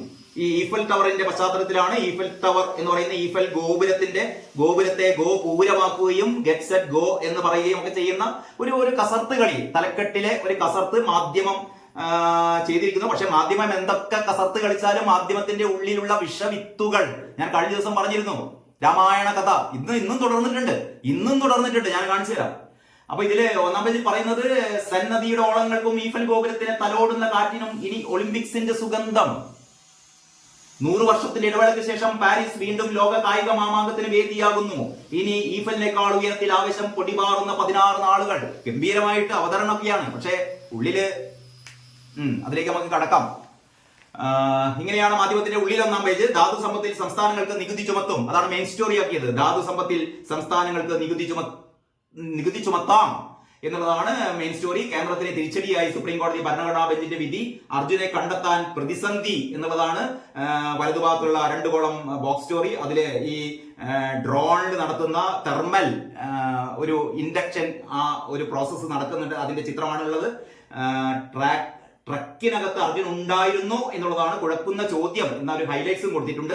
പിന്നെ പേരുമാറ്റം രാഷ്ട്രപതി ഭവനിലും ഒന്നാമത് തന്നെ കൊടുത്തിട്ടുണ്ട് കേട്ടോ. അതൊക്കെ ഇവരുടെ ഒരു അജണ്ടയുടെ ഭാഗമാണ്. പേരുമാറ്റം രാഷ്ട്രപതി ഭവനിലും, ദർബാർ ഹാൾ, ഗണതന്ത്ര മണ്ഡപം, അശോക് മണ്ഡപം എന്തോ വലിയ പാതകം എന്നുള്ള രീതിയിലാണ് മാധ്യമം ഇത് അവതരിപ്പിക്കുന്നത്. പിന്നെ കേരളം 2000 കോടി കൂടി കടമെടുക്കുന്നു. നല്ലൊരു വാർത്ത. സഖാക്കൾ എല്ലാവരും നോക്കണേ. കേരളം 2000 കോടി രൂപ കൂടി കടമെടുക്കുകയാണ്. എന്തിനാണെന്നറിയോ? ശമ്പളം കൊടുക്കാനാണ്. കടമെടുത്ത് ശമ്പളം കൊടുക്കുന്ന ലോകത്തിലെ ആദ്യത്തെ സംസ്ഥാനം കേരളമായിരിക്കും. കാരണം കടമെടുക്കാറുണ്ട് നമ്മള് മറ്റു പല പദ്ധതികൾക്കും വേണ്ടിയിട്ട്. പക്ഷെ ഇത് കടമെടുക്കുന്നത് ശമ്പളം കൊടുക്കാനാണ്. ഇതിന്റെ അർത്ഥം എന്ന് പറഞ്ഞാൽ വരും ദിവസങ്ങളിൽ കടമെടുത്ത് നമ്മൾ മുടിയും എന്നുള്ളതിന്റെ ഇത് ഞാൻ പ്രത്യേകിച്ച് പറഞ്ഞു തരേണ്ട ആവശ്യമില്ല. നിങ്ങൾക്ക് ആലോചിച്ച് നോക്കിയാൽ മതി. ഈ കടമെടുക്കുന്നത് നമ്മൾ വ്യക്തിപരമായി പോലും നമ്മളൊരു കടമെടുക്കുന്നത് നമ്മൾ എന്തെങ്കിലും ഒരു വ്യവസായം തുടങ്ങാനോ അല്ലെങ്കിൽ ആ കടം എടുത്തുകൊണ്ട് ആ ഒരു സംഖ്യ ഭാവിയിൽ തിരിച്ചടയ്ക്കാനുള്ള എന്തെങ്കിലും ഒരു പദ്ധതികൾ നമുക്കുണ്ടാവുമല്ലോ. ഇതല്ല. ഇത് കടമെടുത്ത് നമ്മള് ദൈനംദിന ചെലവുകൾ നടത്തുക. അതാണ് സംഭവിച്ചുകൊണ്ടിരിക്കുന്നത്. സർക്കാർ ജീവനക്കാരുടെ ജൂലൈയിലെ ശമ്പളം പെൻഷൻ നൽകാനുള്ള പണം കണ്ടെത്താൻ സംസ്ഥാന സർക്കാർ 2000 കോടി രൂപ കടമെടുക്കുന്നു. ഇതിനായി 2000 കോടിയുടെ കടപ്പത്രം പുറപ്പെടുവിക്കാൻ തീരുമാനിച്ചു. ഇത് നമ്മുടെ കേന്ദ്രം അനുവദിച്ച പരിധിക്കുള്ളിലാണ്. സാമ്പത്തിക വർഷം തുടങ്ങിയിട്ടേ ഉള്ളൂ. ഇനി ഏതായാലും ഇതിന്റെ സാമ്പത്തിക വർഷത്തിന്റെ പകുതിയൊക്കെ കഴിയുമ്പോഴത്തേക്ക് കടമെടുപ്പൊക്കെ തീരും. അപ്പോഴാണ് KN ബാലഗോപാലൊക്കെ വീണ്ടും കേന്ദ്രത്തെ കുറ്റപ്പെടുത്താൻ പറയാ. 57,400 കിട്ടാനുണ്ട്. ഇല്ലാത്ത കണക്കുകളൊക്കെ തലയിൽ കയറ്റി വരും. അതൊക്കെ നമുക്ക് കാണാം. പിന്നെ ബജറ്റ് ചർച്ച അടിയുടെ വക്കീൽ, നമ്മുടെ പാർലമെന്റിൽ ബജറ്റ് ചർച്ച അടിയുടെ വക്കീൽ എന്ന് പറയുന്ന മറ്റൊരു വാർത്തയാണുള്ളത്. കേരളം വിദേശ സഹകരണ സെക്രട്ടറിയെ നിയമിച്ചത് ഭരണഘടനാ വിരുദ്ധമെന്ന് കേന്ദ്രം. ആ വാർത്തയും മാധ്യമം ഒന്നാം പേജിൽ കൊടുത്തിട്ടുണ്ട്. ഇനി മാധ്യമം തുപ്പിയാൽ, മാധ്യമം ചീറ്റുന്ന വിഷം നമുക്ക് ഒന്ന് പരിചയപ്പെടാം. വീണ്ടും ഇന്ന് 4-ാം പേജിലാണ്, സാധാരണ 3-ാം പേജിലാണ് കൊടുക്കാറുള്ളത്. 4-ാം പേജിലാണ് മായാ സീത. നിങ്ങൾ കാണുന്നുണ്ടോ അറിയില്ല, ഇന്നത്തെ തലക്കെട്ട് മായാ സീത എന്നുള്ളതാണ് തലക്കെട്ട്. മായാ സീതയെ കുറിച്ച് ഈ രാമായണ മാസത്തിൽ എന്താ പറയാ, ഭക്തിയോടെ, അതീവ ഭക്തിയോടെ ഈ പുണ്യമാസത്തിൽ സീതയെ ഈ രാമായണം വായിക്കുന്ന ഒരുപാട് ആൾക്കാർ മായാ സീതയായിട്ട് തന്നെയാണ് സങ്കല്പിക്കുന്നത്. കാരണം ഈ മാരീചൻ മാനിന്റെ വേഷത്തിൽ വന്നു കഴിഞ്ഞപ്പോ അവിടെ പറയുന്നത് ഈ ശ്രീരാമനോട് അഗ്നിദേവൻ പറയുന്നു, ഇതാ രാവണൻ സീതയെ കട്ടുകൊണ്ടുപോകാൻ വേണ്ടി വരുന്നുണ്ട്, അതിന്റെ ഒരു മുന്നോടിയാണിത്. അതുകൊണ്ട് ഈ സീതാദേവിയെ ഞാൻ കൊണ്ടുപോവുകയാണ്, പകരം ഇവിടെ മായാസീതയെ ഇവിടെ നിർത്തുകയാണ്. അതിനുശേഷം രാവണൻ കട്ടുകൊണ്ടുപോയത് മായാസീതയെ ആയിരുന്നു. എന്നിട്ട് അവസാനം ഈ അഗ്നിയിൽ സീത സ്വയം ആഹൂതി നടത്തുന്നത് വരെയുള്ള ആ സീത എന്ന് പറയുന്നത് മായാസീതയാണ്. അത് കഴിഞ്ഞിട്ടാണ് യഥാർത്ഥ സീത വരുന്നത്. അപ്പോൾ ഈ മായാസീത എന്ന് പറയുന്ന ഒരു സങ്കല്പത്തെ മുഴുവനും ഇത് ഒരു ഏറ്റവും എന്താ പറയാ, നെറികെട്ട രീതിയിൽ അവതരിപ്പിക്കുകയാണ് മാധ്യമം ഇതിലൂടെ ചെയ്യുന്നത്. ഈ പറയുന്ന ഡോക്ടർ ടി എസ് ശ്യാംകുമാർ എന്ന് പറയുന്ന മനുഷ്യനാണ് ഇത് എഴുതിയത്. ആരാണ് ഈ ഡോക്ടർ ടി എസ് ശ്യാംകുമാർ എന്ന് ചോദിക്കുന്നവർക്ക് നമ്മുടെ റഫീഖ് മംഗലശ്ശേരി എന്ന് പറയുന്ന പ്രശസ്ത നാടകകൃത്ത്, റഫീഖ് മംഗലശ്ശേരിനെ അറിയാലോ. സ്കൂൾ നാടക മത്സരങ്ങളിലൊക്കെ സ്ഥിരം സമ്മാനം നേടുന്ന ഈ ഒരുപാട് പ്രശസ്തമായ, ഏറ്റവും അവസാനം ബൗണ്ടറി എന്ന് പറയുന്ന നാടകം അവതരിപ്പിച്ച റഫീഖ് മംഗലശ്ശേരിനെ സംബന്ധിച്ചിടത്തോളം ഇസ്ലാമിക തീവ്രവാദത്തിനെതിരെയും ഹൈന്ദവ തീവ്രവാദത്തിനെതിരെയും ഒക്കെ ഒരു എന്താ പറയാ, രണ്ട് വിഭാഗങ്ങളെ വേർതിരിക്കാതെ എല്ലാ വർഗീയതയും എതിർക്കുന്ന ഒരു കലാകാരനാണ് റഫീഖ് മംഗലശ്ശേരി. ഇയാളുടെ ഒരു, ഞാൻ മറന്നുപോയി ഏതിലാണ് ലേഖനം എഴുതിയതെന്ന്, അതിൽ പറയുന്നത് മുത്തുനബിയെ കുറിച്ചുള്ള ഒരു തലക്കെട്ടാണ് കൊടുത്തത്. കൃത്യമായി ഞാൻ ഓർക്കുന്നില്ല. അതായത് നബി കാരുണ്യവാൻ, നബി മുത്തുനബി, പക്ഷേ രാമായണം കള്ളരാമായണം. ഇങ്ങനെ എഴുതുന്ന ആൾക്കാരെ ഹൈലൈറ്റ് ചെയ്തുകൊണ്ട് രാമായണത്തെ കരിവാരി തേക്കുന്ന ഒരു നടപടി വീണ്ടും മാധ്യമത ഇന്നും തുടരുന്നു. മായാസീത, ഇതിൽ പറഞ്ഞിരിക്കുന്ന കാര്യം എന്താണെന്നറിയോ? അധ്യാത്മ രാമായണത്തിൽ മായാസീത എന്നൊരു കൽപ്പന അവതരിപ്പിക്കപ്പെടുന്നുണ്ട്. എന്നിട്ട് അവസാനം പറയുന്നത്, അതായത് വാൽമീകി രാമായണത്തിൽ മായാസീത ഇല്ല എന്നാണ് പറയുന്നത്. എന്നിട്ട് പറയുന്നു, ഭക്തി പാരമ്പര്യത്തിന്റെ പശ്ചാത്തലത്തിൽ രൂപം കൊണ്ട അധ്യാത്മ രാമായണത്തിൽ സീത ഒരു ദേവതയായി പരിണമിക്കുന്നു. ഈ ഭക്തി കാലഘട്ടത്തിലാണ് അത്രേ സീതാദേവിയായി പരിണമിക്കുന്നത്. അതിന് മാധ്യമത്തിന് എന്തിനെങ്ങനെ നിങ്ങൾ ചെയ്യുന്നത്? ഒന്നുകിൽ ഈ തെരുവത്ത് നമ്മുടെ ഈ അദ്ദേഹത്തിന്റെ പേര് മറന്നുപോയി, ഒന്നുകിൽ ജാമിയ ടീച്ചറുടെയോ അല്ലെങ്കിൽ ജബ്ബാർ മാഷ്ടെയോ അല്ലെങ്കിൽ തെരുവത്ത് ആരിഫ് ഹുസൈന്റെയോ ഒക്കെ ഈ വിമർശനങ്ങൾ, ഖുർആനെതിരായ വിമർശനങ്ങൾ, അള്ളാഹുവിനെതിരായ വിമർശനങ്ങൾ, നബിക്കെതിരായ വിമർശനങ്ങൾ നിങ്ങൾക്ക് കൊടുക്കണം. അതിന് ധൈര്യം ഉണ്ടാവും. അപ്പൊ സ്വന്തം മതം നിങ്ങൾക്ക് ചോദ്യം ചെയ്യാൻ പാടില്ല. പക്ഷെ ഒരു അപരമതത്തെ നിങ്ങൾക്ക് ഇങ്ങനെ എല്ലാ ദിവസവും, പ്രത്യേകിച്ച് രാമായണ പുണ്യമാസത്തിൽ വന്നിരുന്നിട്ട് മായാസീതയെ നിങ്ങൾക്ക് അപമാനിക്കാം, അപഹസിക്കാം. അതൊരു പ്രത്യേക കാലഘട്ടത്തിൽ ഉണ്ടാക്കിയ ഒരു സംഭവമാണ്. യഥാർത്ഥത്തിൽ വാൽമീകി ഉണ്ടാക്കിയ രാമായണത്തില് മായാസീതയൊന്നും ഇല്ല, അല്ലെങ്കിൽ സീതയെ ഈ ദേവിയായി സങ്കല്പിച്ചിട്ടില്ല. സീതയെ ദേവിയായി സങ്കല്പിക്കണോ ദേവിയെ സങ്കല്പിക്കണ്ടേ എന്നൊക്കെ ഇവിടുത്തെ ഹൈന്ദവ വിശ്വാസികൾ തീരുമാനിച്ചോളൂ. അത് മാധ്യമം അതിനു വേണ്ടിയിട്ട് ശ്രമിക്കേണ്ട, അത്ര മാത്രമേ പറയാനുള്ളൂ. മാധ്യമത്തിന്റെ കൂടുതൽ കാര്യങ്ങൾ തൽക്കാലം പറയുന്നില്ല, ഇത്ര മാത്രമേ മാധ്യമത്തിന്റെ കാര്യമുള്ളൂ. ഇനി നമുക്കിതാ നമ്മുടെ സ്വന്തം പത്രം ദേശാഭിമാനി പാരീസ് എന്നാണ് പറയുന്നത്. പാരീസ് അതേപോലെ തന്നെ നല്ല രീതിയിലുള്ള ഒരു അവതരണമൊക്കെയാണ്. അത്യാവശ്യം ഒരു മൊഞ്ചക്കണ്ട് കാണാൻ. പാരീസ് ഒളിമ്പിക്സിന് ഇന്ന് തുടക്കം. വേദിയാവുന്നത് 3-ാം തവണ 1900, 1924, 1924. പാരീസ് ഒളിമ്പിക്സിന് ഇന്ന് തുടക്കം. വേദിയാവുന്നത് 3-ാം തവണ. 1900, 1924, 2024 എന്ന് പറയുന്ന 100 വർഷത്തിന് ശേഷം. ഉദ്ഘാടന ചടങ്ങുകൾ ഇന്ന് രാത്രി 11 മുതൽ. ഇനി ഇങ്ങനെയാണ് ദേശാഭിമാനിയുടെ യഥാർത്ഥ 1-ാം പേജ്. മുകളിൽ തന്നെ ഇതാ ഈ കളിമുറ്റം എന്ന് പറയുന്ന വീണ്ടും ഒളിമ്പിക്സ് തന്നെയാണ്. കാത്തിരിപ്പ് വിഫലം, അർജുനില്ല, 4ഇടത്ത് ലോഹഭാഗം. അങ്ങനെയാണ് ആ വാർത്തയുള്ളത്. ഈ ദേശാഭിമാനിയാണ് ആയിരുന്നല്ലോ കഴിഞ്ഞ ദിവസം സൈന്യം പോയി എന്ന് പറഞ്ഞത്. സൈന്യം മടങ്ങി എന്ന് പറയുന്നത്. ആ സൈന്യമാണ് ഇപ്പോൾ തിരച്ചിൽ നടത്തുന്നത്. പക്ഷേ സൈന്യത്തിന് പോലും ആ കുത്തൊഴുക്കിലേക്ക് എത്തിച്ചേരാനാവുന്നില്ല എന്നുള്ളത് നമ്മുടെയൊക്കെ പരിമിതി. അതിന് സൈന്യത്തെ അല്ല കുറ്റം പറയേണ്ടത്. ധാതുഖനനം സംസ്ഥാനങ്ങൾക്ക് നികുതി ചുമത്താം എന്നുള്ള സുപ്രീം കോടതി വിധിയുണ്ട്. നീതി ആയോഗ് യോഗം ബഹിഷ്കരിക്കാൻ 8 മുഖ്യമന്ത്രിമാരുണ്ട്. വീണ്ടും താഴ്ന്നു. പവന് 51,200 രൂപയാണ് കേട്ടോ അന്നത്തെ വില. അതും പറയുന്നു. പിന്നീട് ഈ ഗ്രാന്റ് കുടിശ്ശിക കൈമാറി എന്ന് പറയുന്നു. ഈ ഗ്രാന്റ് കുടിശ്ശിക കൈമാറി എന്ന് പറയുന്നത് എന്തോ വലിയ സംഭവമൊന്നുമില്ല. കുറെ കാലമായിട്ട് കൊടുക്കാനുള്ള ഈ ഗ്രാന്റ് കുടിശ്ശികയാണ്. പട്ടികജാതി പട്ടിക വിഭാഗം വിദ്യാർത്ഥികൾക്ക് 548 കോടി രൂപ കുടിശ്ശികയായിരുന്നു വർഷങ്ങളായിട്ട്. അതിപ്പോ കൈമാറി എന്നാണ് പറയുന്നത്. ഇങ്ങനെയാണ് ദേശാഭിമാനിയുടെ 1-ാം പേജ് പറയുന്നത്. പിന്നെതാ വേറൊരു കള്ളവാർത്ത. കെട്ടിട നിർമ്മാണ ചെലവ്, കെട്ടിട നിർമ്മാണ പെർമിറ്റ് ഫീസ് ഇളവ് സർക്കാർ ജനങ്ങൾക്കൊപ്പം. ഇതാ അത്ഭുത വാർത്ത. സർക്കാർ ജനങ്ങൾക്കൊപ്പം. വെട്ടിലായി UDF. ഇങ്ങനെ പറയാൻ ലോകത്ത് ദേശാഭിമാനി മാത്രമേ ഉണ്ടാവുള്ളൂ. അതായത് പിണറായി സർക്കാർ ചെയ്ത ഒരു വിവരമില്ലായ്മ അല്ലെങ്കിൽ ഒരു ജനവിരുദ്ധ നടപടി വലിയൊരു അടി കിട്ടിയപ്പോ ജനങ്ങളെല്ലാം കൂടി തോൽപ്പിച്ച് കൈ കൊടുത്തപ്പോ അവസാനം അത് തിരുത്തിയത് തലക്കെട്ട് കൊടുക്കുകയാണ്. സർക്കാർ ജനങ്ങൾക്കൊപ്പം. ഇതാ ഞങ്ങൾ ജനങ്ങൾക്കൊപ്പം. ഇങ്ങനെ എന്താ ഇതിനെ വിശേഷിപ്പിക്കാൻ മലയാളത്തിൽ വാക്കുകളില്ല. സർക്കാർ ജനങ്ങൾക്കൊപ്പം. വെട്ടിലായി UDF വെട്ടിലായത്രേ.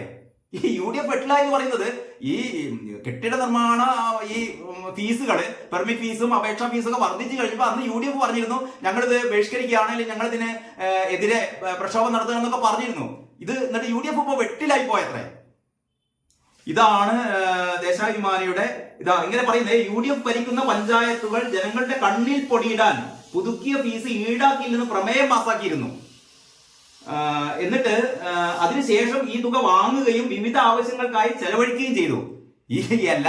ഞാൻ നേരത്തെ പറഞ്ഞത് എല്ലാ പഞ്ചായത്തുകൾക്കും എല്ലാ കോർപ്പറേഷനുകൾക്കും എല്ലാ തദ്ദേശ സ്വയംഭരണങ്ങൾക്കും വാങ്ങിയേ പറ്റൂ. ഗവൺമെന്റ് തീരുമാനമാണ്. അപ്പൊ ഇത് UDF ഭരിക്കുന്ന സംസ്ഥാനങ്ങൾ ഞങ്ങൾക്ക് വാങ്ങില്ല എന്ന് പറയാൻ പറ്റില്ല. ഞങ്ങൾക്ക് കുറച്ചേ വാങ്ങാൻ പറ്റുന്ന പറയാൻ പറ്റില്ല. ഇത് ബില്ലേക്ക് കൊടുക്കില്ല. ഇത് ഓൺലൈനിൽ അടക്കേണ്ട സാധനമാണ്. ഇതിനെ കൃത്യമായി സർക്കാർ നിർദ്ദേശിക്കുന്ന തുക അതിൽ വന്നാൽ മാത്രമേ അത് അക്സെപ്റ്റ് ചെയ്യുകയുള്ളൂ. എന്നിട്ട് കുറ്റം മുഴുവൻ UDFന്റെ തലയിലിടുകയാണ്. ഇപ്പോ വെട്ടിലായി UDF എന്ത് വെട്ടിലായി അത്രേ? എന്താണ് ഈ MP രാജേഷ് പറയുന്നത്? എനിക്ക് മനസ്സിലാവുന്നില്ല. ഇത് സഖാക്കൾക്ക് വായിച്ച് സായുജ്യം അടയാനുള്ള സാധനം വെട്ടി എല്ലാവരും ഈ മുറിയിൽ ഇങ്ങനെ ഒട്ടിച്ചു വെക്കണം. ഇത് സർക്കാർ ജനങ്ങൾക്കൊപ്പം. ഇനി അടുത്ത ഇലക്ഷനൊക്കെ ഇതിങ്ങനെ കാണിക്കാം. സർക്കാർ ജനങ്ങൾക്കൊപ്പം എന്ന് പറയാം. സർക്കാർ ജനങ്ങൾക്കൊപ്പം. ഞങ്ങൾ കൂട്ടിയ ഈ നികുതി ഞങ്ങളിതാ 2 വർഷത്തിന് ശേഷം കുറച്ചിരിക്കുന്നു. കൂടുതലൊന്നും പറയാനില്ല. ഇതൊക്കെയാണ് ദേശാഭിമാനിയുടെ വീരസാഹസിക കഥകൾ എന്ന് മാത്രമേ പറയാനുള്ളൂ. അപ്പൊ നമ്മൾക്ക് ഇന്ന് ഇത്ര കൊണ്ട് അവസാനിപ്പിക്കുന്നു. ബാക്കി നമുക്ക് നാളെ. അതുവരെ എല്ലാവർക്കും ഒരു നല്ല ദിനം ആശംസിക്കുകയാണ്. ഒരുപാട് നന്മകൾ നേരുകയാണ്. തൽക്കാലം നിർത്തട്ടെ. നമുക്ക് നാളെ കാണാം. Thank you.